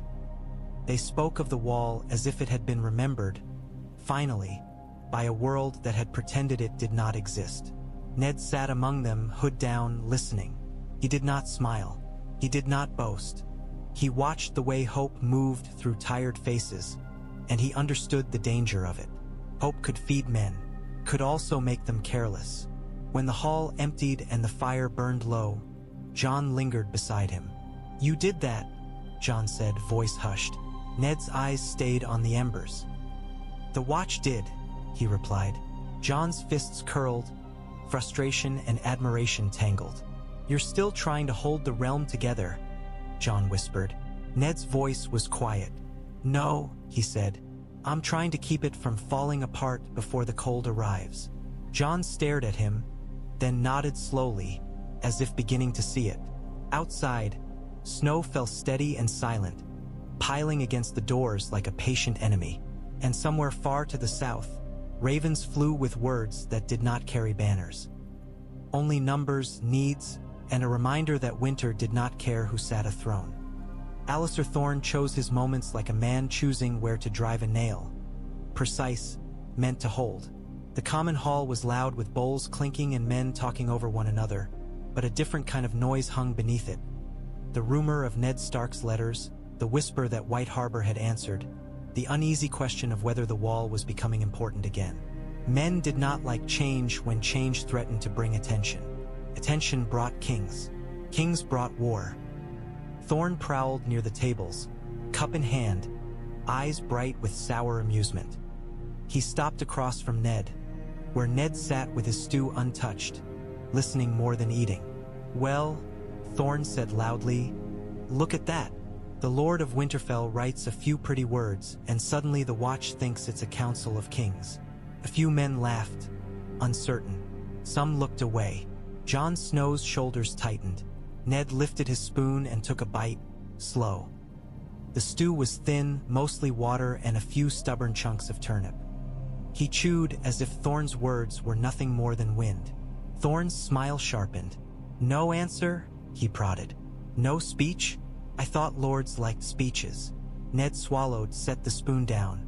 "We are not lords here," he said evenly. "We are brothers." Thorne's eyes narrowed. "Brothers," he echoed. "Is that what you call it when you're writing to your highborn friends? Brothers." Across the room, Jeor Mormont's gaze stayed fixed on them, heavy and calm. He did not move. He did not speak. He let the hall witness. Jon pushed back from his bench, half rising. Ned lifted a hand, small and quiet, and Jon froze, jaw clenched, obeying despite himself. Thorne leaned closer, voice carrying. "Tell me, Stark," he said, "did you include your pretty little confession in those letters? Did you tell Lord Wyman Manderly you admitted you were a traitor? Did you tell him you begged for mercy like a dog?" The hall went still enough that the crackle of the hearth sounded like thunder. Ned's fingers tightened around his cup. For a heartbeat, he saw the September again. Joffrey's grin, Sansa's tears, the crowd chanting for death. Anger rose in him, hot and clean. He could end Thorne's taunt with one truth. He could say, "I lied to save my children." He could say, "Your king is a bastard of incest." He could watch the hall explode with it. He did none of those things. He looked at Thorne with a calm that cost him blood. "I wrote of stores," Ned said, "of nails and rope, of winter." Thorne's lip curled. "Ah," he said, mocking. "And did winter thank you?" A low laugh came from somewhere, quickly strangled. Ned's gaze did not waver. "Winter doesn't thank," he said. "It takes." Thorne's smile faltered. The mockery caught for a moment on the edge of those words. Ned continued, voice still calm, still plain. "If you believe I've broken my vows," he said, "bring it to the Lord Commander. If you believe I've endangered the Watch, speak it openly. Otherwise, sit down and eat." A murmur rippled. Men shifted. A few looked at Jeor Mormont, gauging whether Ned had overstepped. Jeor Mormont lifted his cup and drank, slow, eyes never leaving Thorne. It was not a command, but it was permission. It was the old bear saying, "This is not worth breaking the hall for." Thorne's face tightened. He had wanted a fight. He had wanted Ned Stark to rise like a lord offended and prove that he still thought himself above them. Instead, Ned had spoken like a brother. Thorne's gaze flicked to Jon Snow, then back. "Enjoy your stew," Thorne said, voice thin, and turned away with forced casualness. The hall's noise returned in cautious waves. Men spoke again, lower, as if afraid of what words might become. Samwell Tarly, sitting hunched near Jon, looked at Ned with wide eyes. Sam's cheeks were red with cold and fear, but there was something else there too, recognition, perhaps, that a man could withstand cruelty without swinging a sword. Jon sat back down slowly, hands shaking with restrained fury. "He'll never stop," Jon muttered.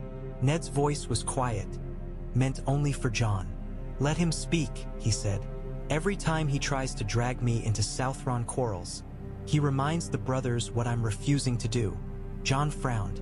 "Refusing?" Ned met his eyes. "Playing," he said. Jon's expression tightened, then shifted. Understanding dawning, unwilling but real.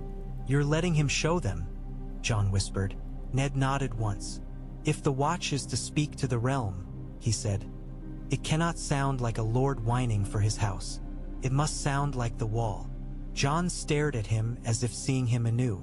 "And the wall doesn't shout," Jon said slowly. Ned's mouth tightened. "No," he agreed. "It simply stands until others have to come to it." When Ned left the hall that night, the wind cut hard across the yard. The wall gleamed pale, indifferent. Yet in the common hall behind him, something had shifted, small, quiet, but real. Men had watched a lord be baited and refused to bite.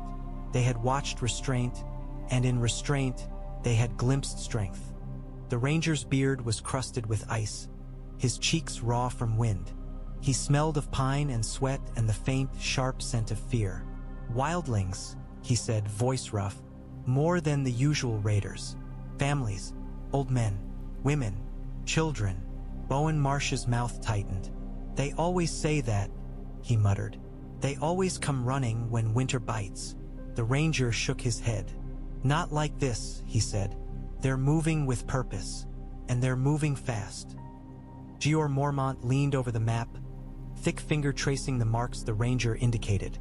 Scratches beyond the wall, scattered signs like a trail of blood. "Mance Raider," Jeor murmured, not a question. The ranger said. "We saw banners in the distance. Not true banners, but skins hung on poles. Horns. Fires at night, too many to count." Othel Yarwyck swore under his breath. "If they come in force," he said, "and our mechanisms fail." "They won't fail," Ned said quietly. All eyes turned to him. He kept his posture calm, not pushing himself forward, but he felt the moment tighten. This was where men decided whether a voice belonged at a table. Jeor's gaze was steady. "And how do you propose that?" the old bear asked. Ned tapped the map's edge. "By getting the realm to send what the wall requires," he said. "Not when it's convenient. Now." Bowen Marsh's eyes narrowed. "We've begun," he said grudgingly. White Harbor answered. "Others may. But war." "War is their excuse," Ned said. "Winter is our reality." Jeor grunted. Neither agreement nor dismissal. "What else?" he asked the ranger. The ranger hesitated, then said, "We found signs, not only wildlings, tracks that didn't match."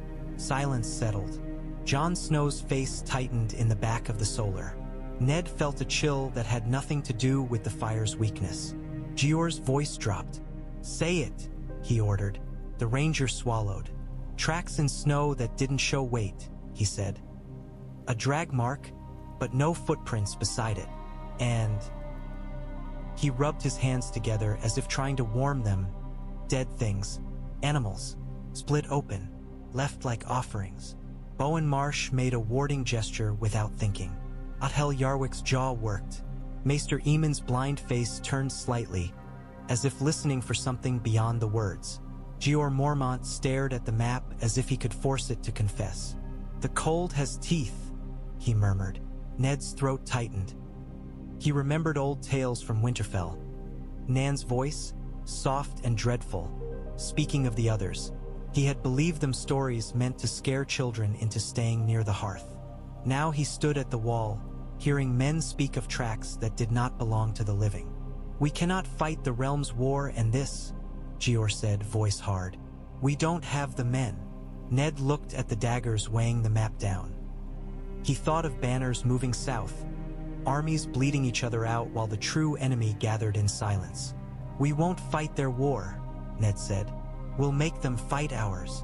Bowen Marsh snorted. "And how do you force kings?" he demanded. Ned's gaze lifted, steady. "You make the wall the only honest thing left," he said. "You make refusal cost them something they can't pretend doesn't matter." Yarwyck frowned. "We can't march south and threaten them," he said. "No," Ned agreed.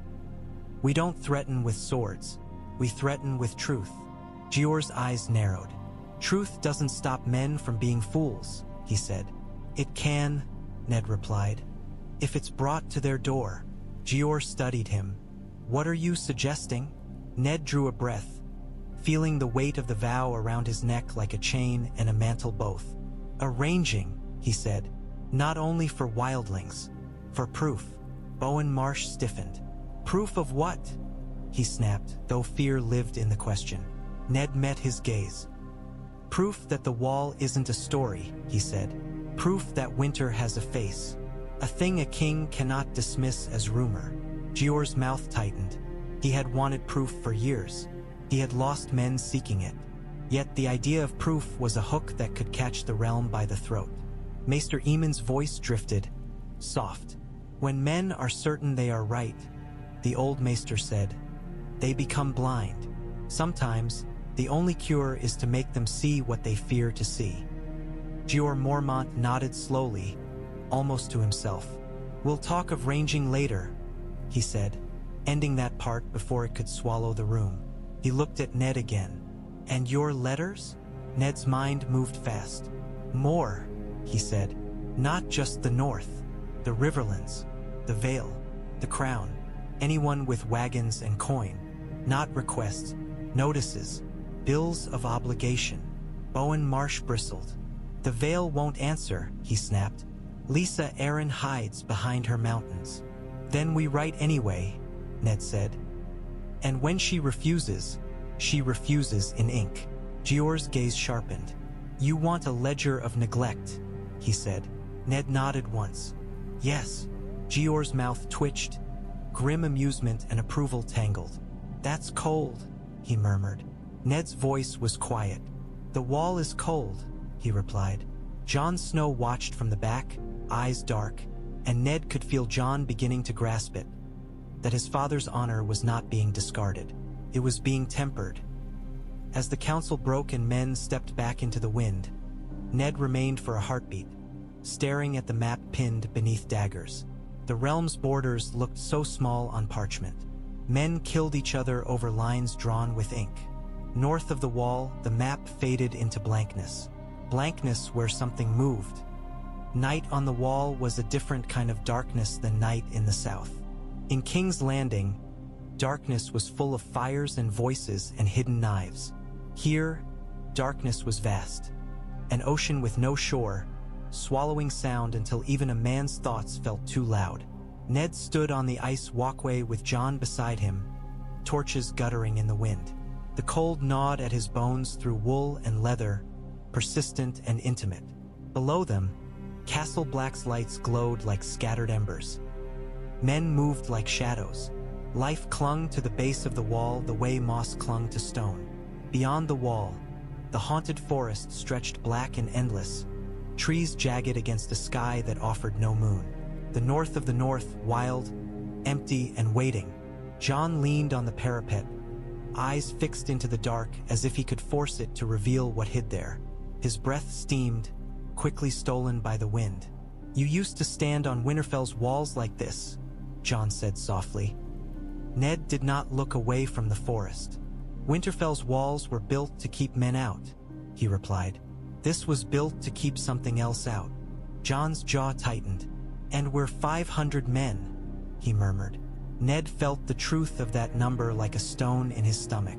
They stood in silence until the wind softened enough for Jon's voice to carry without being ripped away. "Why are you doing it?" Jon asked suddenly. Ned turned his head slightly. "Doing what?" Jon's eyes flashed, frustrated. "Writing," he said. "Pushing, making enemies. You could have come here and rested." The word sounded wrong in his mouth, as if rest was an insult. Ned let out a slow breath. "Rest," he echoed. Jon's shoulders rose and fell. "You've lost everything," Jon said, voice rough. "You could let it go. You could be what they want," Ned finished quietly. Jon looked away, jaw clenched. "They sent you here to disappear," he admitted. Ned nodded once. "Yes." Jon's voice tightened. "And you're refusing." Ned looked back out into the dark. "I refused once before," he said softly. "I refused to see what King Robert was because it would have hurt him. I refused to play their game because I thought it was beneath me. I refused to understand that truth means nothing if you cannot force men to hear it." Jon's face turned toward him, eyes searching. Ned's voice was low, almost lost under the wind. "I will not refuse again," he said. Jon swallowed. "But your vows?" "My vows forbid me from taking part in their wars," Ned said. "They do not forbid me from serving the realm." Jon's brow furrowed. "Serving," he whispered, tasting the word. Ned's gaze stayed on the forest. "The wall is the realm's spine," he said. "If it breaks, everything south collapses. Kings will die. Lords will burn. Your brother, my son, will die. Your sisters will die. The small folk will die. And it won't matter whose banner flies above whose castle." Jon's fists clenched. "So you make them listen," he said, understanding beginning to harden into shape. Ned nodded. "We cannot march south," he said. "We cannot crown anyone. We cannot take sides." Jon's voice was quiet. "But we can make the wall matter," he said. Ned's mouth tightened. "Yes." Jon stared out into the dark again, as if seeing the forest differently. "How?" he asked. Ned gestured faintly to the south, unseen beyond the ice and distance. "Because no king can claim to defend the realm while ignoring the wall," he said. "If we speak with one voice, if the watch becomes the only thing that remains above their quarrels, then they must answer us or admit they are unfit." Jon's eyes narrowed. "And if they still refuse?" he asked. Ned's gaze remained steady. "Then we let their refusal be known," he said. "Not as rumor, as record, as a fact the realm can't easily bury." Jon's breath caught, part admiration, part fear. "That's dangerous," he murmured. Ned's voice was flat, honest. "Everything worth doing is dangerous," he said. They stood in silence again. Torch flared, then steadied. Far out beyond the wall, something moved among the trees. Perhaps a deer, perhaps nothing. The darkness swallowed it before it could become certain. Jon's voice came again, softer. "Do you think Robb will stop?" he asked. Ned's chest tightened. "No," he said. "Not yet. Not while his blood is up and men call him king." Jon turned his face away, pained. "He shouldn't be king," he whispered. Ned did not answer directly. He could not. The vow sat between them like ice. But he spoke the truth he could speak. "A crown changes men," he said. "Even good men. Especially good men." Jon's voice tightened. "And you can't tell him," he said. Ned's gaze stayed on the forest. "I can tell the realm what winter requires," he said. "And if my son is wise, he will hear it." Jon swallowed hard. "And if he isn't?" Ned's eyes flicked briefly to Jon. His son in all but name, bound to him by something deeper than blood. "Then," Ned said, "we save who we can." The wind howled again, and the wall's ice hummed faintly beneath their boots, like a great frozen beast breathing in its sleep. Ned stared into the darkness until his eyes watered from cold, and he felt the first true weight of what he was doing. Not merely surviving exile, but trying to bend a realm's stubborn pride toward an enemy it refused to see. Below, Castle Black's lights burned on. Above, the night held its silence, and beyond the wall, something listened. The raven arrived with a seal that made men uneasy. It was not the crown's red wax. It was not a northern sigil. It was a stag, Baratheon, pressed in black wax that looked like hardened night. Jeor Mormont broke it in his hall with only a few men present. He read in silence, brows drawing down. When he finished, he did not immediately fold the parchment. He held it as if weighing its truth. Then he extended it toward Ned. "This is addressed to the Lord Commander," Jeor said, voice tight. "But it speaks your name." Ned's fingers closed around the parchment. The wax was cold. The ink was sharp, as if the writer wanted each stroke to cut. He read, "Stannis of House Baratheon." The first of his name, the words marched across the page in disciplined lines, stripped of ornament, heavy with claim. Stannis declared himself the rightful king. He named the Lannisters liars. He spoke of Robert's children as abominations born of incest. He demanded loyalty. And then, there, like a hook buried beneath the claim, a line that made Ned's throat constrict. "Eddard Stark lives. Let him speak truth, that the realm may be cleansed." Jon's breath caught behind him. Ned could feel the boy's shock like heat. Jeor watched Ned's face, reading it as carefully as he read maps. "So," Jeor said quietly, "the South knows you're alive, and this one thinks you're useful." Ned's mouth was dry. Stannis had always been rigid, relentless. A man who believed law was a blade meant to cut through all softness.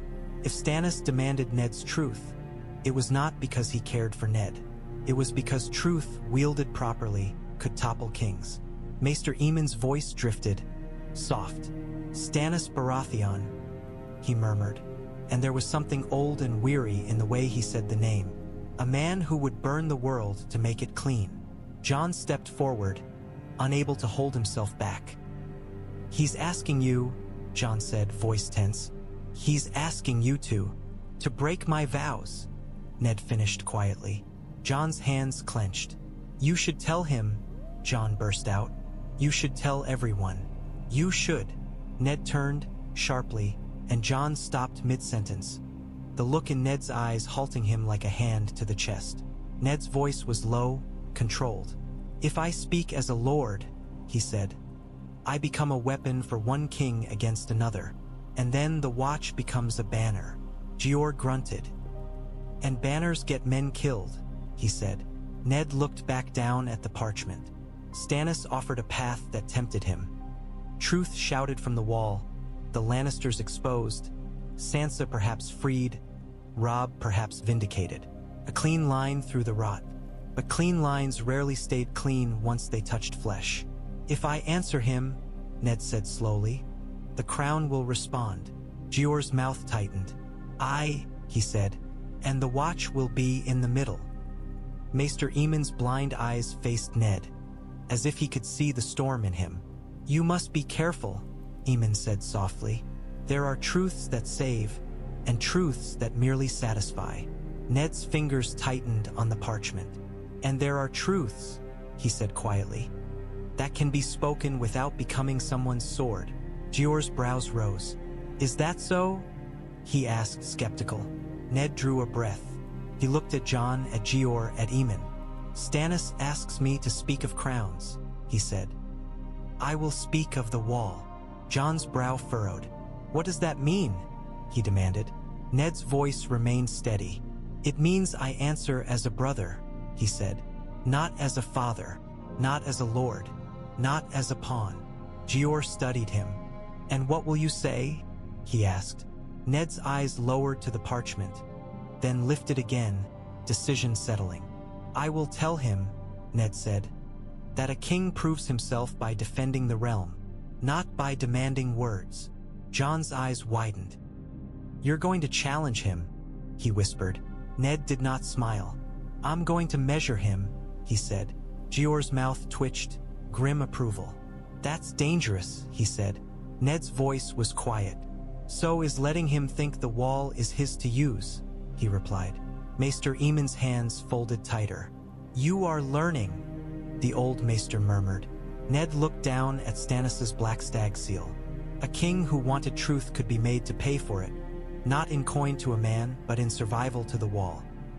And if Stannis refused, his refusal would be recorded like any other. Jeor Mormont leaned back, chair creaking. "Right," he said. Ned nodded once. Outside, snow fell thicker, softening the world into silence, as if the cold itself wanted to listen to what a sworn man would dare send to a would-be king. The crown's answer did not come in ink, came in flesh. Snow fell in thick, slow flakes when the wagon arrived at Castle Black's gate. Horses steaming, drivers hunched against the cold. The iron-bound wheels groaned as they rolled over frozen ruts. A handful of gold cloaks rode alongside, their red and gold cloaks dulled by weather, their faces pinched with the resentment of men sent too far from warmth. The recruits stumbled down from the wagon in chains, blinking against the whiteness as if the cold itself had struck them. Some were boys with hollow eyes. Some were men with the hard set of criminals. One or two looked half-dead already, swallowed by fear.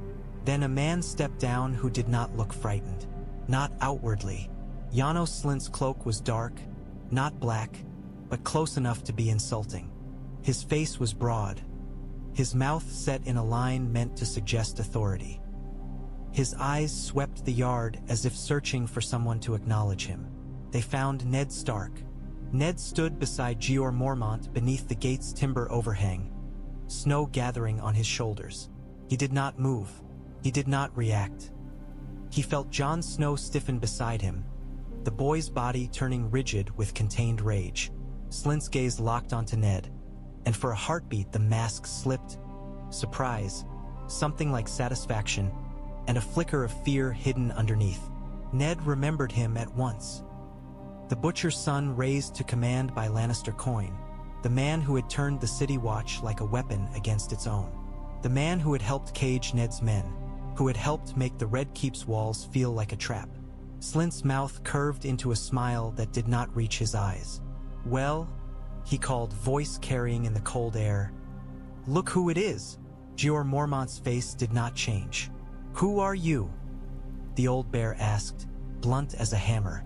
Janos Slynt hesitated, as if shocked to be asked. "Lord Janos Slynt," he said, puffing himself up, "commander of the city watch of King's Landing." Jeor's brows rose slightly. Jeor corrected. "Now you're a recruit, like the rest." Slynt's smile tightened. "I was sent here unjustly," he snapped. "The Queen." Jeor's voice cut through him, calm and deadly. "The Watch doesn't care why you were sent," Jeor said. "Only that you were." Alliser Thorne appeared near the palings, eyes bright, as if this arrival pleased him. Ned felt the shift in the yard. The brothers watching, the recruits silent, the gold cloaks eager to leave. The gold cloak captain stepped forward, parchment in hand. "By order of the Iron Throne," he said stiffly, as if reciting a sentence. "These men are given to the Night's Watch, including Janos Slynt, for crimes against the crown." Jeor took the parchment, barely glancing at it. "Fine," he said. "Unchain them and go." The gold cloaks wasted no time. Chains clinked as they were unlocked. Men rubbed raw wrists. Slynt flexed his hands as if offended by the very idea of iron touching him. Jon Snow's voice came low, tight, meant only for Ned. "He was there," Jon said. "When they took you." Ned's gaze stayed on Slynt, unblinking. "I know," he replied. Slynt stepped closer, just enough to keep his voice from carrying too far, though his pride still wanted an audience. "Funny," Slynt murmured, eyes flicking over Ned's black cloak. "All that honor, and here you are. Same as me." Ned's voice was quiet, flat. "Not the same," he said. Slynt's eyes narrowed. "We'll see," he muttered. "The wall has its own ways. Men with names don't stay at the bottom." Thorne's gaze slid toward Slynt, then to Ned, as if already imagining alliances made of spite. Jeor Mormont watched it all with the stillness of a bear in winter. When Slynt's whispering finished, Jeor spoke, loud enough for the yard to hear. "Every man here is the same," Jeor said. "Black, cold, hungry. You want to be different, you earn it. You want to throw your name around. I'll throw you off the wall and see if your title catches you on the way down." A few brothers laughed, harsh and relieved. Slynt's face flushed, anger and humiliation battling. He opened his mouth to argue. Ned spoke before he could, voice quiet but carrying in the sudden hush. "You were sent here because the crown no longer trusts you," Ned said. "Remember that before you decide you can threaten anyone." Slynt's eyes widened a fraction. The yard's attention sharpened. Jeor's gaze flicked to Ned, measuring the choice to speak. Ned held still, letting the words stand as plain fact, not accusation. Not a lord's vengeance, a brother's warning. Slynt's jaw worked. "You think you can talk to me like that?" he hissed, trying to recover. "I'll have you know. You'll know nothing," Jeor snapped, stepping forward at last. "You'll do what you're told." Slynt's eyes flashed, then slid away, seeking a softer target. They landed on Jon Snow. Jon's face was stone. His hand hovered near the hilt of his dagger, as if the body remembered what the mind forbade. Ned placed a hand on Jon's forearm, firm. Jon's muscles tightened beneath his grip. "Not," Ned murmured. Jon's breath shuddered out, controlled. Jeor turned to Bowen Marsh, who had arrived breathless, eyes already calculating how many mouths had just been added. "Find them places," Jeor ordered. "Feed them, then put them to work. The wall doesn't care who they were." Bowen Marsh nodded, face pale. As the recruits were herded toward the hall, Slynt lingered a moment longer, eyes on Ned. Snow gathered on his shoulders like ash. "This isn't over," Slynt whispered, voice full of petty certainty. Ned's gaze remained steady. "It never is," he replied. Slynt turned away, cloak snapping. Jeor Mormont exhaled, a rough sound. "So," he said quietly to Ned alone, "the crown sends you a gift." Ned watched the line of new men disappear into the keep's shadow, watched Slynt's pride walk into a place that would strip it bare. "A warning," Ned said. Jeor's mouth tightened. "And what do you do with Warnie?" "And yes?" he asked. Ned's eyes lifted to the wall, to the ice that stood indifferent above petty men and their schemes. "You prepare," he said. Snow fell heavier, muffling sound, turning the yard into a world of white hush. Somewhere in the raven's loft, wings rustled, messages waiting to be carried, truth waiting to be sent. And in the yard below, a man who had once commanded the streets of King's Landing had arrived at the wall with spite in his heart, unaware that he had stepped into a place where vows could become weapons sharper than any crown. Janos Slynt lasted less than an hour before he tried to become important. It began with the bedding. The straw was damp in places, the blankets rough and smelling of old smoke. The pallets crowded so close that a man could hear another's dreams whether he wished to or not. Slynt stood over the cot that had been assigned to him as if it were a deliberate insult carved into wood. "This is where you put me?" he said loudly, voice thick with outrage. "A man of my standing." A few recruits looked away. Others stared, drawn to trouble the way cold hands were drawn to fire. Alliser Thorne appeared as if summoned by Slynt's pride. He had a talent for finding weakness and putting his boot on it. He lingered near the cot row with his arms folded, watching Slynt as if deciding whether the man was worth the trouble. Slynt's gaze snagged on him. "You," he called, relief creeping into his voice as if he had found someone who recognized the natural order. "You're a man with sense. You know who I am." Thorne's mouth curled. "I know what you were," he said. Slynt's smile flashed, grateful. "Exactly. And you know I don't belong in this kennel." Thorne stepped closer, voice lowering into something that sounded almost confidential. "No one belongs here," he said. "That's the point." Slynt's face tightened. "Spare me the crow sermons," he snapped. "I was sent by the crown. I have friends in King's Landing. Men who owe me. Men who—" Thorne cut him off with a soft, contemptuous laugh.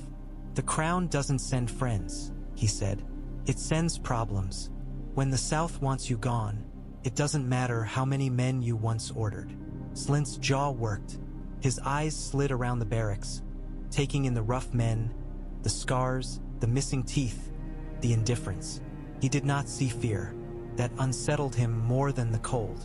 Thorne leaned closer, voice low enough that only a man watching for it would catch the words. "But," Thorne murmured, "there are ways to make yourself useful." Slynt's eyes narrowed. "Useful," he echoed. Thorne's gaze flicked toward the door, toward the yard beyond, toward the shadow where Eddard Stark stood silent and unseen. "Some men arrive with names," Thorne said, "and they think their names are shields. Others arrive with names and think their names are swords." Slynt's mouth twitched. "You mean him," he said, the satisfaction returning. "Stark." Thorne did not answer directly. That was his way, letting another man say the dangerous part, then stepping back as if the danger had never touched him. "The Watch has rules," Thorne said softly, "and brothers who forget their place." Slynt's breath warmed with a low chuckle. He said, "and I know rules. I wrote rules. I enforced them." Thorne's eyes glinted. "Then you'll understand," he said, "that a Lord Commander can be persuaded. A Ravenkeeper can be influenced. A Steward can be encouraged to remember who keeps the gates in the South." Slynt's confidence swelled, filling the small space like a bad smell. "I was commander of the City Watch," he said, as if the title alone could heat the room. "Men listened when I spoke." Thorne's mouth tightened. "Men listen here when the wall speaks," he replied. "And the wall doesn't care what you were." Slynt's expression hardened. "Then I'll make it care," he muttered. A snort came from one of the recruits. PYP unable to stop himself. Slynt's head snapped toward the sound, eyes sharp. "You think it's funny?" Slynt demanded. PYP's face went blank with fear. Gren shifted uncomfortably. Men who had been thieves on the Kingsroad suddenly remembered what it was to face a man who liked power. Slynt stepped forward, too close, the way men stepped close when they meant to remind you they could. "Laugh again," he said. A shadow moved near the door. Eddard Stark did not raise his voice. He did not need to. "Leave him," Ned said quietly. Slynt turned, startled, eyes widening with recognition. For a heartbeat, the barracks seemed to shrink around the two of them. One man who had once commanded the streets of King's Landing, and one man who had once commanded Winterfell. Slynt's mouth spread into a grin that was all teeth. "Look at you," he said, savoring it. "A crow, just like me." Ned's face remained still. "Not like you," he said. Slynt's grin tightened. "You don't get to talk down to me anymore," he hissed. "Not here. Not in black." Ned's eyes did not leave his. "In black," Ned said. "You are no more and no less than the men you threaten." Slynt scoffed. "That's not how it works," he said. Ned's voice stayed even. "That is exactly how it works," he replied. Thorne watched, silent, a small smile tugging at his mouth as if pleased by the tension. He wanted it to become a fight. He wanted Stark to lose control. He wanted the Watch to see that a lord was still a lord, and that lords did not truly belong here. Ned did not give him that. He looked past Slynt to PYP. "Eat," he said simply. "Sleep. Train tomorrow." PYP nodded quickly, grateful. Slynt's eyes flashed with offended fury. "You can't order anyone," he snapped. "You're nothing here." Ned met his gaze. I'm a brother, he said. And you're a brother. If you want authority, you earn it by serving, not by barking. Slynt's face reddened. I served the crown, he spat. Ned's voice was quiet, flat, unkind in its truth. And the crown threw you away, he said. The words landed like a fist. Slynt's mouth opened, then closed. Behind him, Thorne's smile thinned. Ned turned away before Slynt could recover, leaving the man with his rage and his damp straw. As he stepped out into the cold, the wind struck his face like a reminder. Inside the barracks, Slynt would seethe. Thorne would whisper. Men would watch and choose sides without meaning to. Ned had not come to the wall to win friends. He had come to keep the wall from being used by men who still thought the world belonged to them. Jeor Mormont did not summon Janos Slynt because of betting. He summoned him because of tone. Slynt arrived in the Lord Commander's hall with his chin high and his shoulders stiff, the posture of a man who had learned to make himself look larger when he felt small. He was flanked by no guards, no gold cloaks, no men who owed him. He was alone in black walls that did not care who he had been. Jeor Mormont stood behind the table like a stump, solid, immovable, not impressed. Bowen Marsh hovered near the hearth with a ledger pressed tight against his chest. Yarwyck leaned against a post, arms folded, eyes hard. Alliser Thorne hovered near the door, a shadow with a sour smile. Jon Snow stood behind Ned, too alert, too ready. Ned remained quiet. He had learned in King's Landing that sometimes the most dangerous thing a man could do was let another man speak first. Jeor's voice was calm. I'm told you've been making yourself known, the old bear said. Slynt puffed. I'm simply making sure the watch understands who it's received, he said. I'm not some cut purse. You are whatever the watch needs you to be, Jeor interrupted. Right now, we need you to shut your mouth and learn. Slynt's eyes flashed. With respect, he said, forcing the words through clenched teeth. I have served in command. Men followed me. Men. Jeor leaned forward slightly, and the movement was enough to change the air in the hall. Men followed you because you had gold behind you, Jeor said. Do you have gold here? Slynt's jaw worked. No, he snapped. Do you have friends here? Jeor asked. Slynt's gaze flicked toward Thorne at the door, hopeful. Jeor's eyes followed the glance and hardened. No, Jeor said. You don't. You have brothers. And brothers don't threaten brothers. Slynt swallowed. No one threatened anyone, he lied. Bowen Marsh shifted, unable to help himself. He did, Bowen said, voice pinched. He tried to bully the recruits. He's been asking about the Ravenry, asking about stores. Slynt's head snapped toward Bowen. Mind your tongue, he spat. Jeor's hand slammed down on the table, one hard crack like a gavel. The hall flinched into silence. You will not speak to my officers like that, Jeor said, voice low. Slynt tried to recover, pride making him foolish. Your officers, he said. Fine. But I was sent by the crown. The queen herself. The queen sent you because she wanted you gone, Jeor said bluntly. You want to pretend you're here as a gift? Then prove it. Serve. Slynt's nostrils flared. Give me a command, he demanded. Let me show you what I can do. Jeor's eyes narrowed, and Ned felt the old bear make a decision. One shaped not by anger but by the quiet understanding of how men broke. Jeor pointed toward the door with his mug. You'll start by mucking stables, he said. Then you'll carry water. Then you'll spend a week with Yarwyck hauling timber. Slynt's face went purple. That's, he began. That's what you are, Jeor cut in. A man. With hands. Use them. Slynt's voice rose, cracking with rage. I was commander of the City Watch. I wore velvet. And now you'll wear frost, Jeor said. If you refuse, you can go hang your velvet on the wall and see if it keeps you from falling. Thorne's eyes glittered, displeased. He had wanted Slynt elevated, not humbled. He had wanted a wedge. Slynt's gaze flicked to Thorne again, desperate now, but Thorne did not step forward. Thorne never stepped forward when it cost him. He waited for other men to bleed first. Slynt's shoulders sagged a fraction. Pride bruised into something uglier. Jeor's voice softened only in the sense that it became more dangerous. "One more thing," he said. Slynt swallowed. "Yes," he forced out. "You will not interfere with ravens," Jeor said. "You will not speak to raven keepers unless spoken to. You will not touch stores unless Bowen Marsh orders it. If I hear you've tried," Jeor's eyes narrowed, "I will make you regret the day you learned your own name." Slynt's lips pressed tight. "Understood," he said, though nothing in him understood obedience without power. Jeor's gaze slid briefly to Ned. "Anything else?" Jeor asked, as if inviting counsel without stating it. Ned's voice was quiet. "Give him duties that keep him visible," he said. "Men like him grow dangerous when they can whisper in corners." Thorne's eyes flicked toward Ned, a warning in them. Jeor grunted. He said.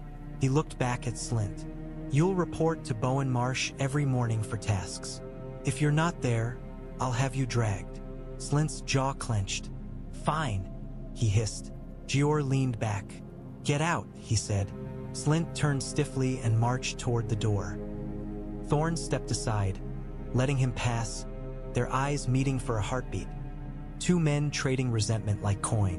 When the door shut, the hall released a breath it hadn't known it was holding. Bowen Marsh exhaled, face pale. "He'll be trouble," he muttered. Jeor Mormont's mouth tightened. "He already is," he said. Then he looked at Ned, eyes sharp. "You see how it works here, Stark?" Ned nodded once. "Better than in the south," he said softly. Jeor's brows rose.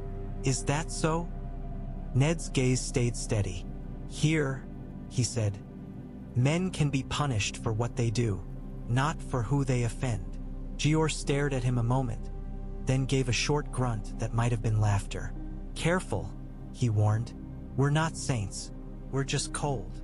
Ned's voice was quiet. "Cold keeps you honest," he replied. And outside, beyond the wall, the wind moaned through the trees as if the world itself were listening, waiting for men to finish their small struggles before it began the real one. Janos Slynt did not understand why Jeor Mormont's threats mattered. In King's Landing, threats were words to be weighed against gold. Here, threats were promises backed by ice and height and emptiness. So Slynt did what he had always done when stripped of rank. He sought a softer hinge to pry. The Ravenry was a tower of feathers and droppings, of straw and quiet rustling. Ravens watched from their perches with bright black eyes, heads tilting, beaks clicking softly. The air smelled sharp, alive, a little foul. The young raven keeper, barely more than a boy, worked with careful hands, fitting a tube around a raven's leg. His cheeks were red with cold. Ink stained his fingers. Slynt loomed near him like a shadow that believed itself a man. He held a small coin between his fingers, letting it glint in the weak light.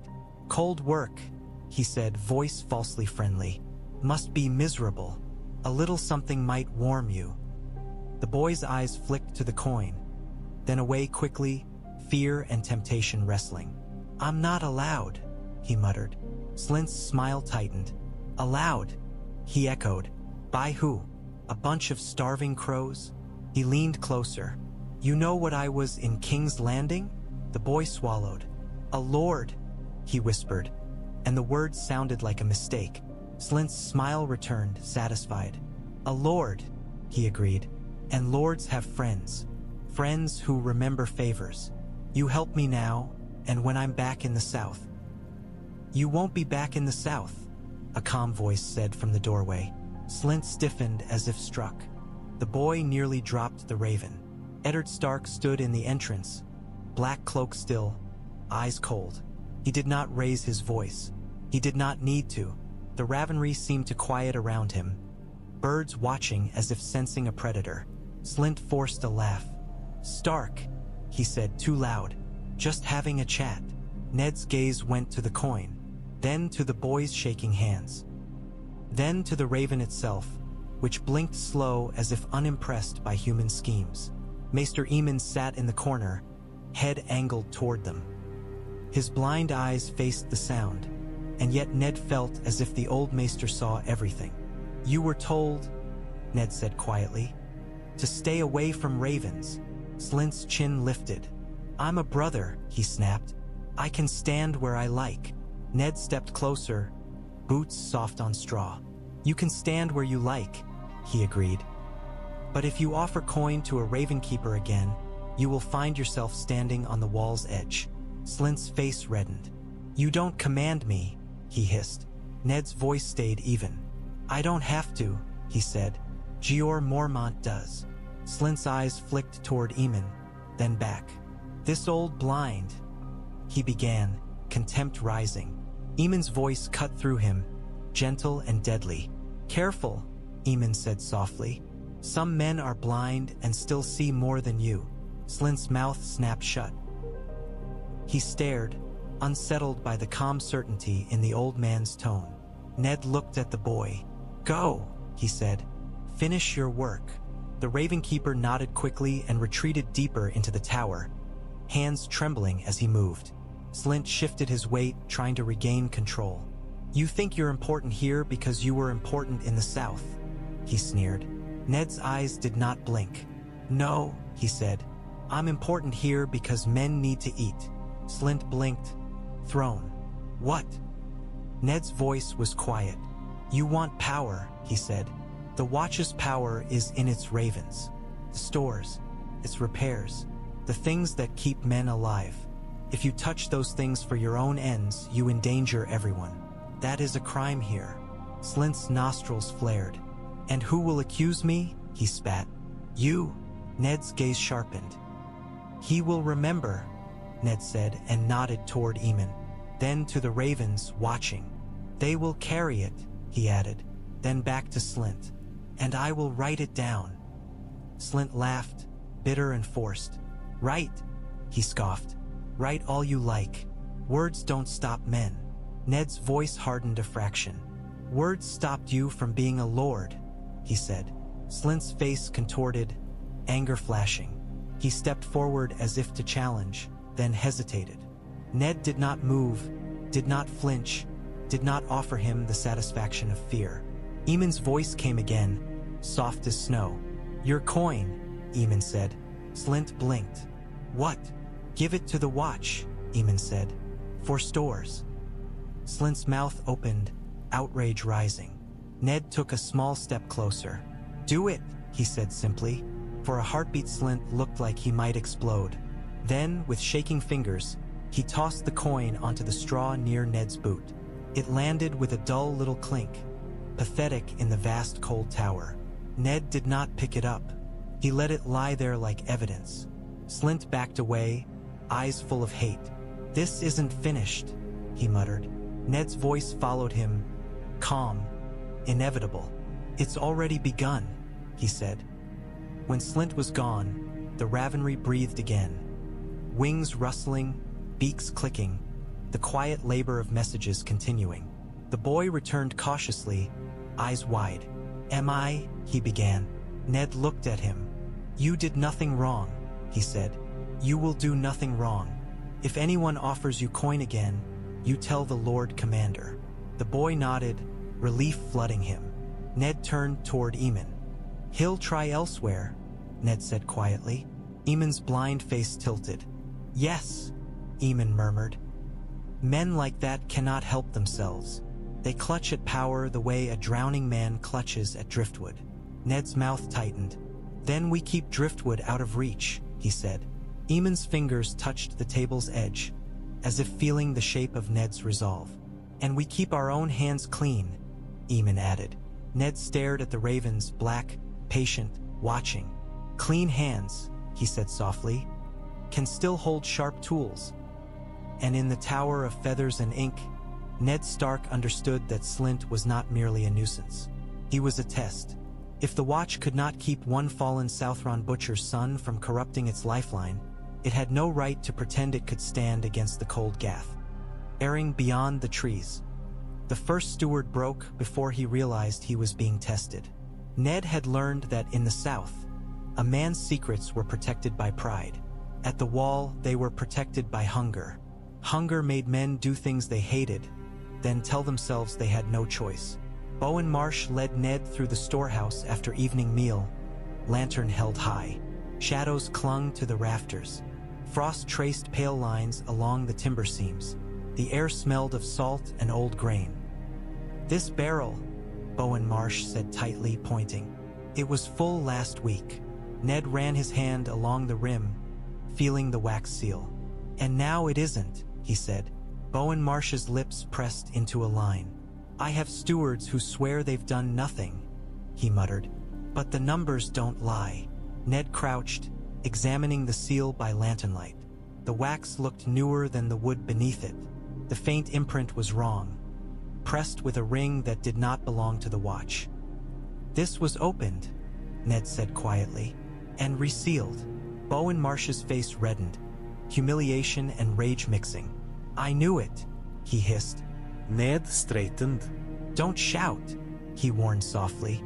"If a man is stealing, he'll stop long enough to hide it."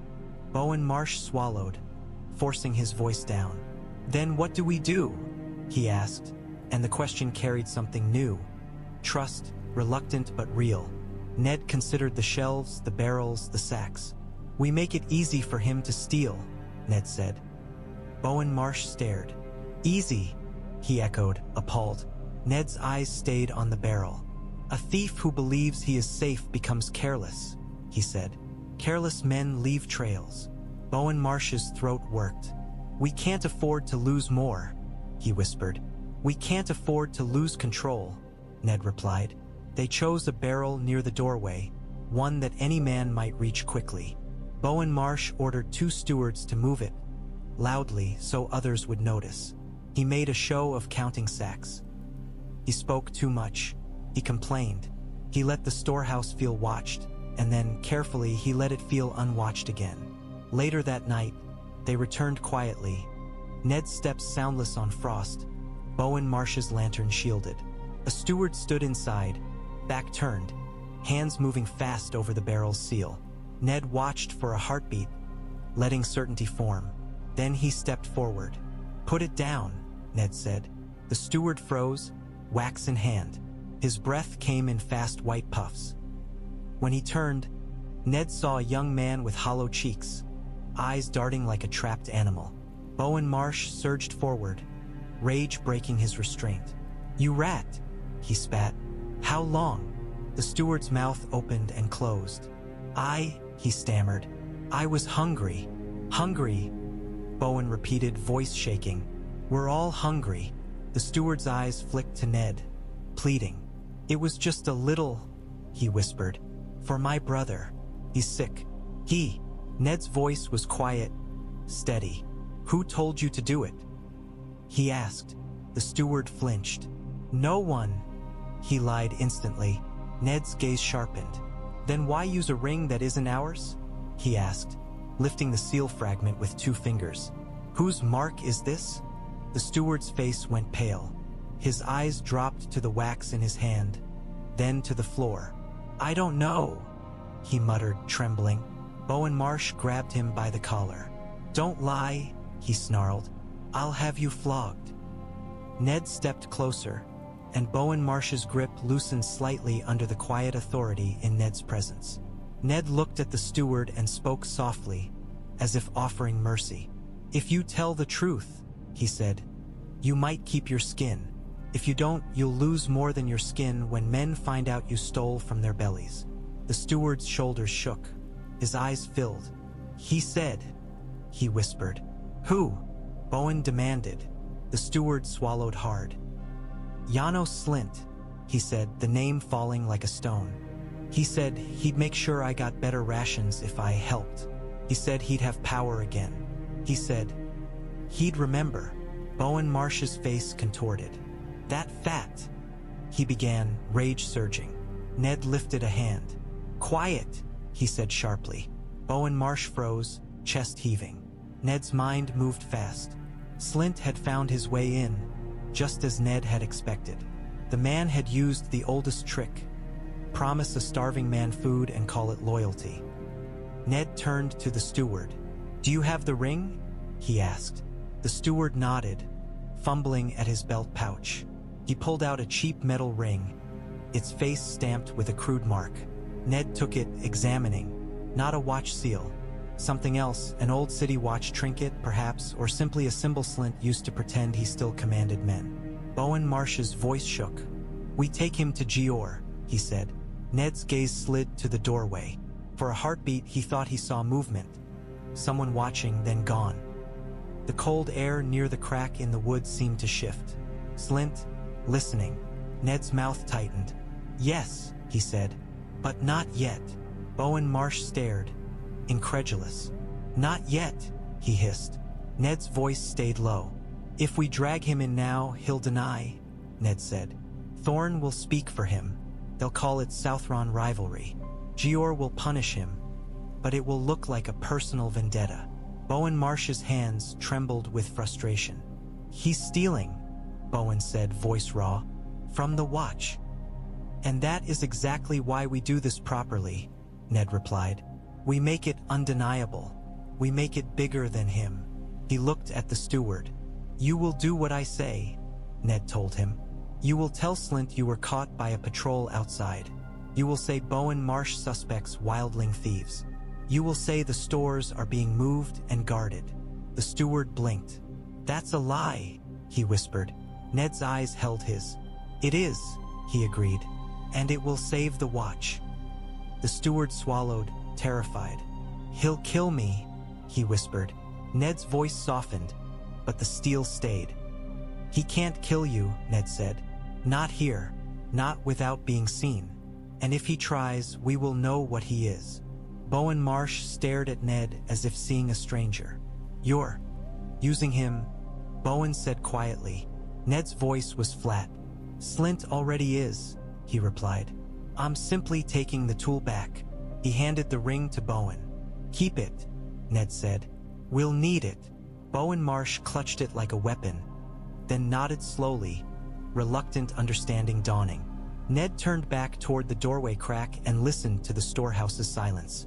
The wind outside pressed against the walls.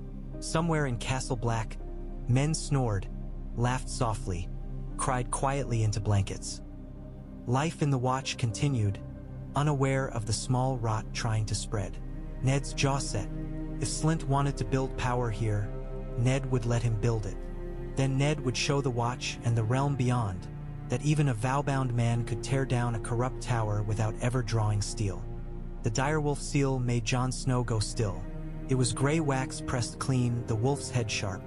It did not belong on the wall. It belonged on Winterfell's letters, on commands sent to bannermen, on family words carried by trusted hands. The Ravenkeeper held it out to Jeor Mormont, who took it with the same calm he gave all messages. Yet Ned saw his fingers tighten a fraction. A direwolf at the wall meant the north was reaching for them. Jeor broke the seal and read. His eyes moved slowly, then faster. His mouth tightened. Bowen Marsh edged closer, unable to help himself. "Well?" he demanded, voice pinched. Jeor did not look up. "It's from Robb Stark," he said at last. Jon's breath caught, sharp. Ned's chest tightened as if an invisible hand had found his ribs. He kept his face still, crow still, but inside him something surged. Pride, fear, sorrow, all tangled. Jeor read aloud, voice even, making it a matter of the watch rather than of fathers and sons. Robb wrote of war in careful lines. He wrote of the riverlands burned, of battles won, of men dead. He wrote of the Lannisters' strength, of their coin and their cruelty. He did not write of being king. That word did not appear. Perhaps Robb knew the wall was not a place to boast. Then came the part that made Bowen Marsh inhale sharply. Robb offered food.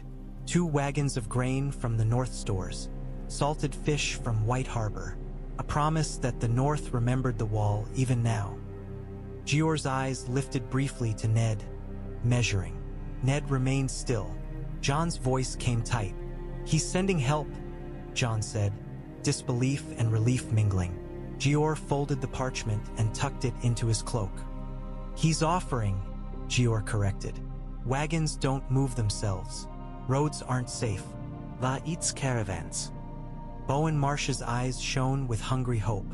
"We can escort them," he blurted. "We can send men." Jeor's gaze snapped to him. "And pull men off the wall?" Jeor growled. "For a caravan that may never come? We're not an army." Ned spoke quietly, careful. "We don't need to escort," he said. "We need to make it hard for anyone to justify attacking." Jeor's brows rose. "Meaning?" Ned's mind moved. "If Robb sends wagons, we send ravens," Ned said. "To every house along the route. We inform them the caravan is bound for the wall. We ask them to witness its passage, to offer shelter, to record any attack." Bowen Marsh frowned. "Record?" he echoed. Ned's gaze stayed steady. "If a house refuses shelter to the wall supply," he said, "they refuse the wall itself. That becomes a fact." Jeor's mouth tightened. "You want to shame them. I want to bind them," Ned replied. "With words they can't easily twist. This caravan feeds the watch. Who dares steal from the watch without admitting they'd rather see the wall starve?" Jeor studied him, then gave a short grunt. "Write it," he said. Jon stared at Ned, throat working. "He wrote," Jon whispered, voice shaking. "Robb wrote to us." Ned did not let himself soften. "Not here. Not where eyes watched and men listened." "He wrote to the watch," Ned corrected, voice calm. Jon's eyes flashed with pain. "He wrote because of you," Jon hissed, too low for others to catch. Ned held Jon's gaze for a heartbeat, letting something pass between them without words. "Yes, and we must not let that destroy what we're building." Maester Aemon's voice drifted from the doorway, soft but clear. "When a boy becomes a man in war," Aemon murmured, "he seeks places that still feel like home." Jon's face tightened, emotion threatening. Ned looked toward the wall's towering face. Home, Winterfell, a boy with a sword, a son with a crown he should not wear. Jeor's voice cut through the moment. "We'll answer," he said, "with thanks, with numbers, with routes." Bowen Marsh nodded quickly, already thinking of ledgers and sacks. As Jeor turned away, Ned remained a moment longer in the snow, staring at the Direwolf seal now broken. A small piece of wax, split by duty. He felt a fierce, painful pride. Robb remembered the wall. Robb remembered obligation even in war. That meant Ned's words had found purchase somewhere in his son's mind. It also meant Robb was still reachable. Ned's hands curled in his sleeves, fighting the urge to grip that letter like a lifeline. Instead, he turned toward the Ravenry with the calm of a man who understood that love, here, had to be disguised as logistics. He would save his son if he could, but he would do it by making the wall's needs so loud that even a crowned wolf could not ignore them. The letter to Stannis Baratheon began with a refusal disguised as respect. Ned wrote it carefully because men like Stannis did not forgive being denied. They obeyed rules, and when rules did not give them what they wanted, they broke men instead. Jeor Mormont stood behind Ned's chair, arms folded, watching each line as if it were a blade being forged. The old bear did not like politics. He liked food, steel, and men who did what they promised. Yet he understood that the Watch had been forced into a world where promises were rarer than heat. Maester Aemon listened, head tilted, as if hearing the shape of Ned's restraint. Ned wrote, "To Stannis of House Baratheon." He did not write "Your Grace." He did not write "King." The Watch did not kneel. The Watch did not crown.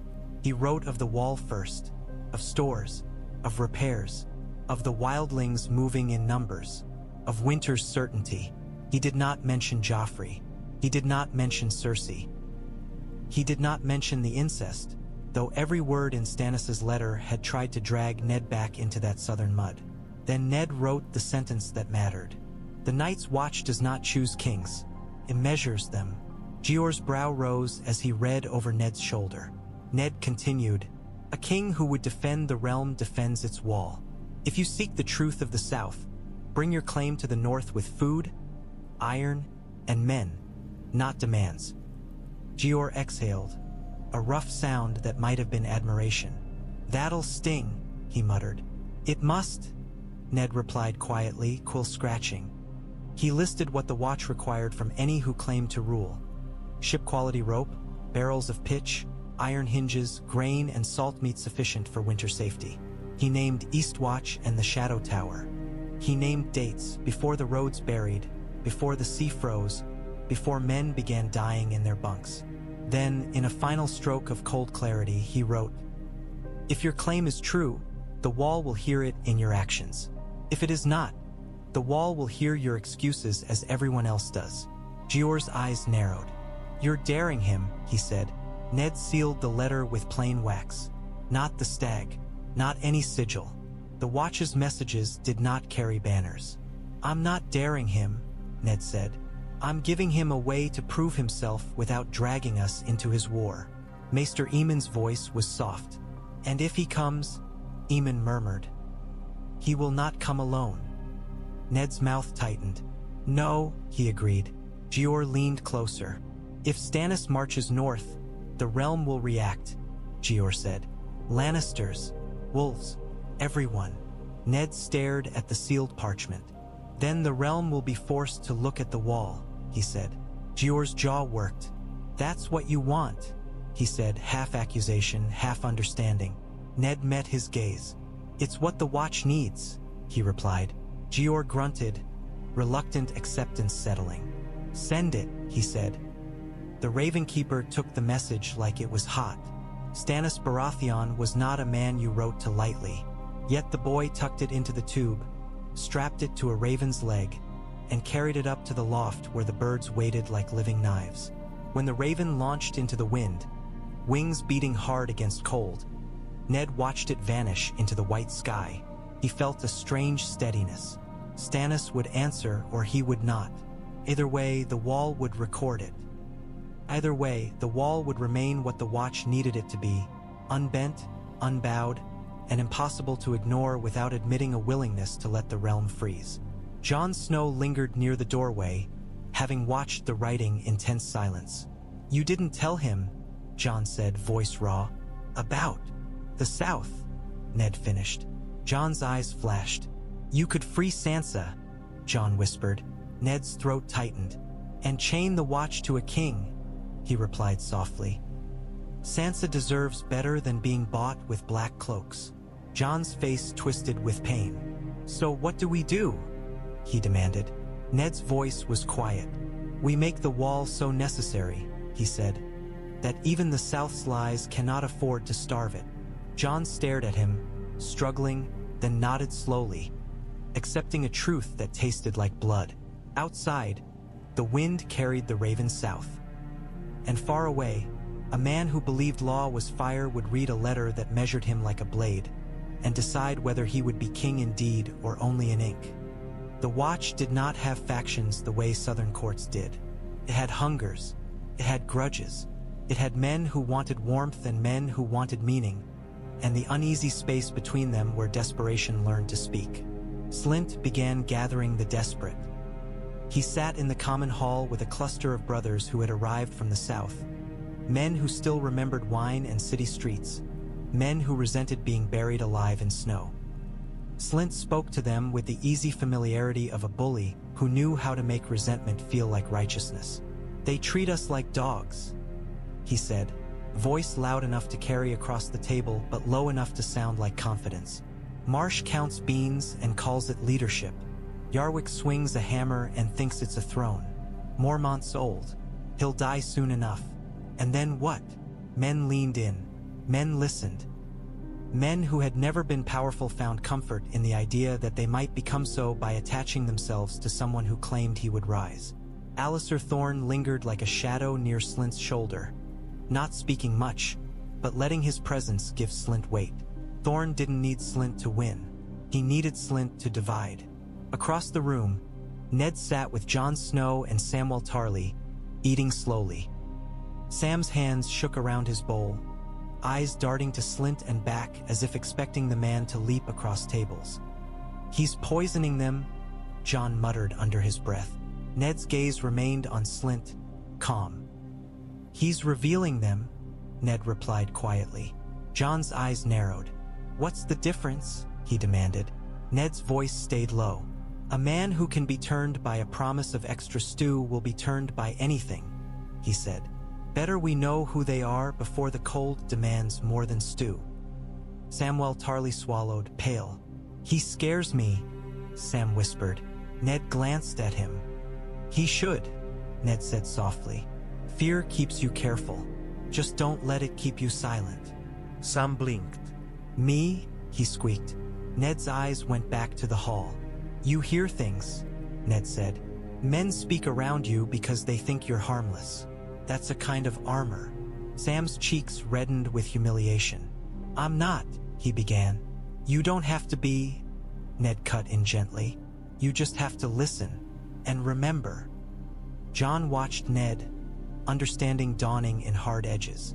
You're building a ledger, Jon murmured. Ned nodded once. Not of food, he said. Of men. At that moment, Bowen Marsh moved between tables, face pinched. He paused near Ned, voice tight. We've lost 2 sacks of flour, he whispered, and a small barrel of lamp oil. Ned's gaze did not shift. Where? He asked quietly. Storehouse 3, Bowen murmured, jaw clenched. The one you, Ned nodded once, cutting him off. Good, Ned said softly. Bowen Marsh stared, appalled. Good? He hissed. Ned's voice was barely a breath. It means he thinks he's safe, Ned said. Bowen's hands trembled. Men will starve, he whispered. Ned's gaze remained steady. Men will starve if this spreads, he replied. We stop it now. Bowen swallowed, understanding reluctant but real. He nodded stiffly and moved away, shoulders tight. Slynt's laugh rose on the other side of the hall, coarse and confident. You think the wall makes you equal? He was saying. It doesn't. Men always need leaders, and leaders always come from somewhere. Thorne's eyes flicked across the room and snagged on Ned, a thin smile forming as if pleased that Ned had been forced into hearing it. Ned met Thorne's gaze without expression. He did not look away. He did not react. He let Thorne see nothing. Thorne's smile thinned. Jon's hand tightened around his spoon. I want to break his teeth, he whispered. Ned's voice was quiet. Then you would be giving him what he wants, he said. Jon's jaw clenched. What does he want? He demanded. Ned's eyes stayed on Slynt. He wants the Watch to look like the South, Ned said. Men clawing for influence, brothers turning on brothers. If the Watch fractures, the wall becomes a place kings can buy. Sam's breath hitched. Buy, he whispered. Ned nodded once. With coin, he said. With promises. With threats. And then we're not the wall anymore. We're just another house with a banner. Jon swallowed hard, rage shifting into something colder. So we don't fight him, Jon murmured. We outlast him, Ned finished. Slynt's voice carried again, oily. Stark thinks he's better than us. He was saying now, loud enough to ensure the hall heard. A lord in black still thinks he's a lord. You watch. He'll try to make himself hand of the wall. A few men laughed, bitter. Ned did not move. He ate another spoonful of thin stew, as if Slynt were talking about the weather. Inside, however, he marked every face that laughed. He marked every face that didn't. And he felt the wall's cold patience settle into him, steady as ice. Jeor Mormont chose the ranging the way a man chose a wound, knowing it would hurt, knowing it might kill, and knowing there was no safer path. The armory smelled of oil and old steel. Weapons lay on tables. Swords of varying quality, axes with chipped edges, spears with iron heads dulled by use. Torches were bundled, rope coiled, packs stuffed with hard bread and dried meat. Ned stood among it all and felt the weight of necessity settle like a cloak. This isn't a parade, Jeor said, voice rough. No songs, no glory. We go out, we see what Mance Raider is doing, and we come back alive. Jon Snow tightened a strap on his leather with hands that tried not to shake. Gren and PYP hovered nearby, attempting bravado that didn't quite hold. Ned's gaze slid, briefly, to a ranger's cloak hanging unused on a peg. Weathered, patched, familiar in its cut. Benjen Stark's absence was a quiet ache in this place, an empty space no one filled. Jeor's eyes followed Ned's glance. "He's been gone too long," Jeor said quietly. Ned nodded once, throat tight. "Yes," he said. Jeor's jaw worked. "We'll look," Jeor said. "But we won't die chasing ghosts." Ned's voice was calm. "We won't," he agreed. "We'll bring back proof." Jeor's brows rose. "You keep saying that," he said. "Proof." Ned met his gaze. "If the wall is to speak to kings," Ned said, "it must speak in something more than warnings. Men ignore warnings. They call them exaggerations. They call them stories." Jeor's mouth tightened. "And you think a dead thing in a box will change that?" he muttered. Ned's eyes were steady. "I think," he said, "that a king can lie about many things. He cannot easily lie about something that tries to bite him." Jon's face tightened. "You're talking about whites," Jon said, voice low. Ned nodded once. Gren swallowed loudly. PYP's mouth went dry. Fear sharpened the air. Othel Yarwyck counted rope coils, muttering numbers like prayers. "If we get enough rope from White Harbor," he said, more to himself than to anyone, "we can reinforce the cage. We can." Jeor snapped, "Focus," and Yarwyck shut his mouth, cheeks flushed. Maester Aemon sat near the brazier, blanket draped over his thin shoulders, listening. He did not speak, but his silence carried weight. Jeor leaned over the table, finger tapping a mark on a crude map. "We'll go as far as we can without being stupid," he said. "We'll scout. We'll watch. We'll come back." Ned's voice was quiet. "And if we find something that makes coming back impossible," he said, "we make sure someone returns with what we saw." Jeor studied him. "You're already planning for losses," Jeor said. Ned's eyes did not blink. "Winter does," he replied. Jon's gaze flicked toward Ned, troubled. "You're going," Jon said. Jeor grunted. "He's not," Jeor snapped. "Not yet. He's new-sworn. He stays. The wall doesn't lose its spine because it wants to prove a point." Ned did not argue. He knew Jeor was right. The Watch could not afford to lose him, not because he was special, but because he had become a tool in a fragile plan, and tools were useless if broken too early. Instead, Ned asked, "Who goes?" Jeor's eyes swept the armory. "Rangers," he said. "Men who know the woods. Men who can move quiet. And Jon Snow." Jon stiffened. "Me?" he asked. Jeor's mouth tightened.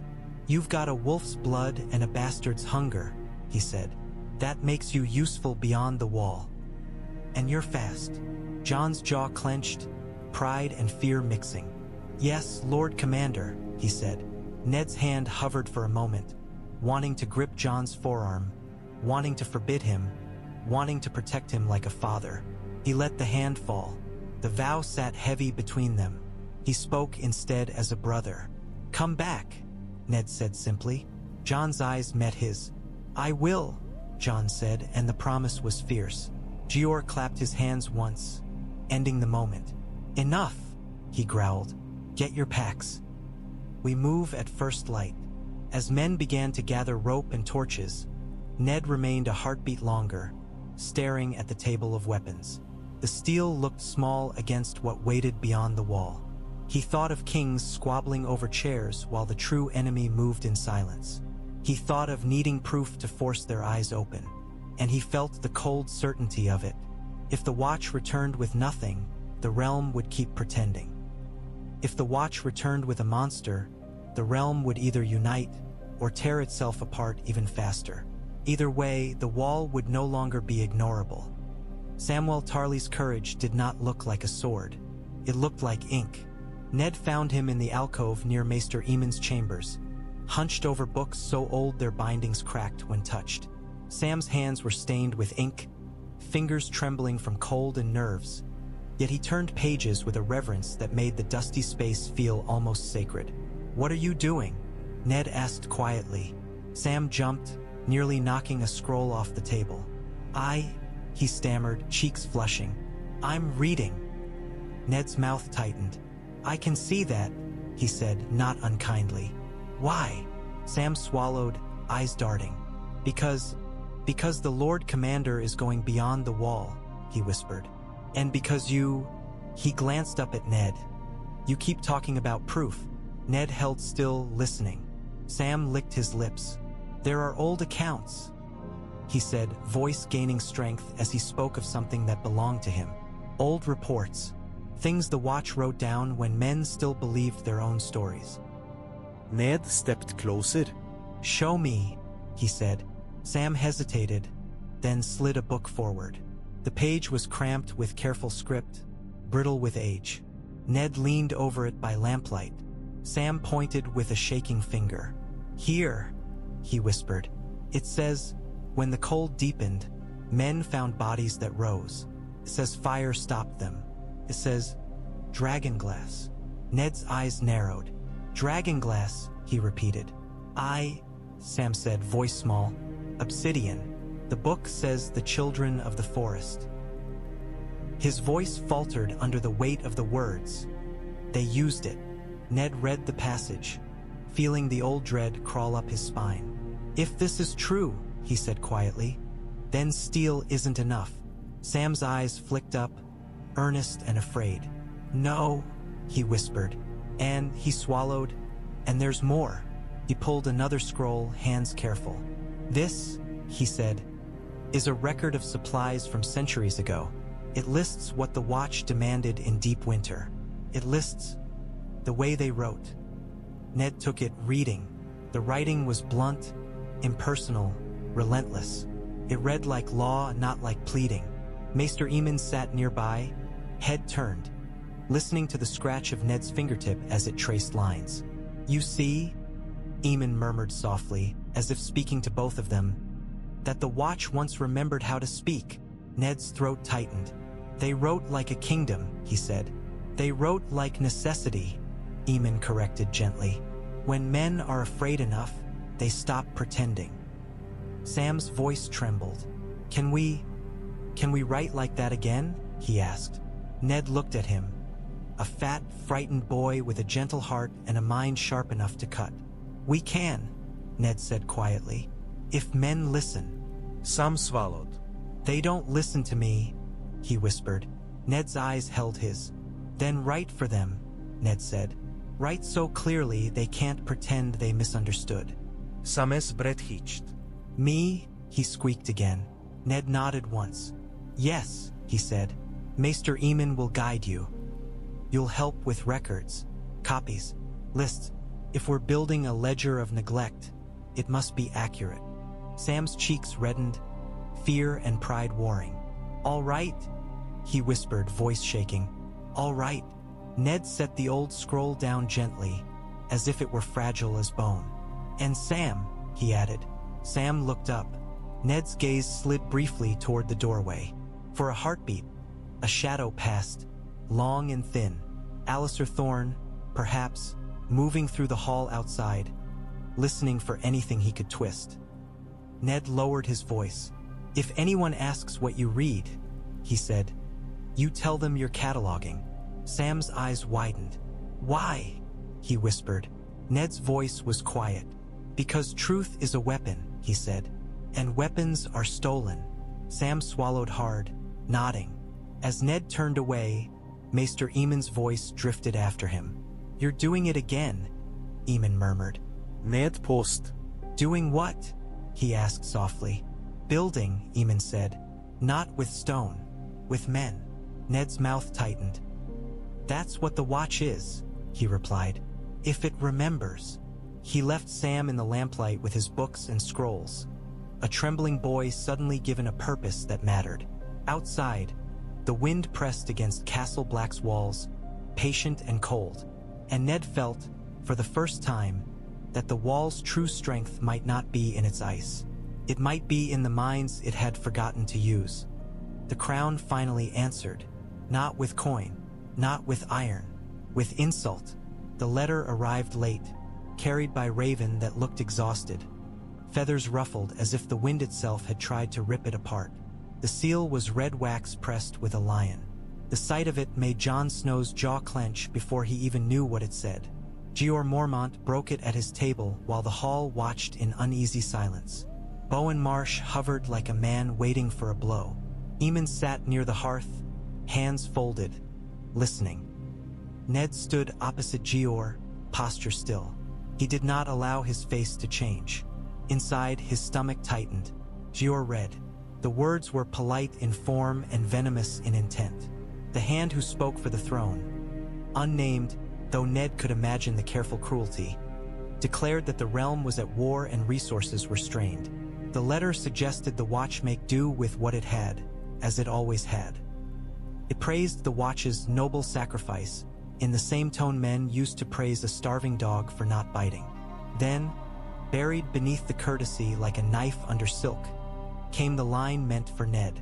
The brother Eddard Stark is reminded that his vows forbid him from interfering in the affairs of the realm. The Night's Watch is advised to ensure this remains so, for the safety of those still held in the king's care. Jeor's mouth tightened so hard it looked painful. He lowered the parchment slowly, eyes dark. Bowen Marsh made a small sound, half fury, half fear. Ned felt the old rage flare, hot and dangerous. Sansa. The threat was written plain enough. A leash disguised as a warning. Jeor's voice was low. They threaten our brothers, he said, and the words carried a quiet, murderous certainty. Ned kept his tone calm. They threaten the Watch, he corrected softly. They want us afraid to speak at all. Jeor's eyes snapped to him. And what do you want? Jeor asked. Ned's hands clasped behind his back tightened. He spoke carefully because every word here mattered. I want this, he said, and nodded toward the parchment. I want it copied. Bowen Marsh blinked. Copied? He echoed. Ned's eyes stayed steady. Copied, he repeated, by Samwell Tarly's hand, word for word, then sent again north, east, and south, to every lord we've written, to White Harbor, to the Umbers, to the Glovers, to the River Lords if ravens can reach. Let them see what the crown says to the wall. Bowen Marsh's face drained. That's daring them, he whispered. Ned's voice hardened. No, he said. It's recording them. Jeor's brows drew down. You want to make their refusal known, he said, understanding sharpening. Ned nodded once. If the crown starves the wall while claiming to protect the realm, he said, then the realm should know who chose that. Aemon's voice drifted, soft. A dangerous truth, he murmured. Ned's gaze flicked toward the old maester. Truth is dangerous when men profit from lies, Ned replied quietly. Jeor stared at the letter again, then folded it with deliberate care, as if turning it into a weapon of his own. They want you silent, Jeor said to Ned, voice rough. Ned's mouth tightened. Then I'll speak as the Watch, he said. Bowen Marsh's hands trembled. And Sansa Stark? Bowen asked, unable to stop himself. They. Ned's throat tightened. He forced his voice to remain steady. They already hold her, he said. They already threaten her. Silence won't save her. Jeor's eyes narrowed. You're cold, he said. Not accusation, not praise, fact. Ned's gaze stayed on the letter. The wall taught me, he replied. A movement in the shadows caught Ned's peripheral vision. Janos Slynt, lingering behind a post, listening with bright, hungry eyes. The man's mouth held a faint smile, as if the crown's threat pleased him. He wanted chaos. He wanted fear. Fear made men reach for bullies. Ned did not look at him. He did not give him the satisfaction. Jeor's voice turned hard. Copy it, he ordered Bowen Marsh. Copy it and send it. And tell the Ravenkeepers. Anyone touches these messages, I'll hang him. Bowen Marsh swallowed. Nodding, fear and grim resolve mixing. Maester Aemon's blind face tilted, as if hearing something beyond the hall. The wind, the distant forest, the cold gathering strength. So, Aemon murmured softly, the lions bare their teeth. Jeor's mouth twisted. He growled, and we bear ours. Ned stared at the folded parchment, feeling the crown's leash tighten around his family. Then he felt something else, something steadier. The Watch had been threatened by the Iron Throne itself. That meant the Watch had been noticed. not as a forgotten institution, as a problem, and problems could be leveraged. Ned's voice was quiet, meant only for Jeor. "This is what they fear," he said. Jeor's eyes narrowed. "Us?" Jeor asked. Ned nodded once. "The wall speaking," he said. "The wall remembering its power." Jeor stared at him a long moment, then gave a rough, humorless laugh. "Well," Jeor said, voice like gravel, "let's make sure they're right to fear it." Outside, the wind moaned along the wall's face, and snow fell in steady silence, burying footprints as if the world meant to erase the petty traces of men. But inside Castle Black, Eddard Stark stood in black and listened to a lion's threat become ink in a ledger that would not be forgotten. The realm had told the wall to be quiet. Now the wall would answer in the only language Winter understood: persistence.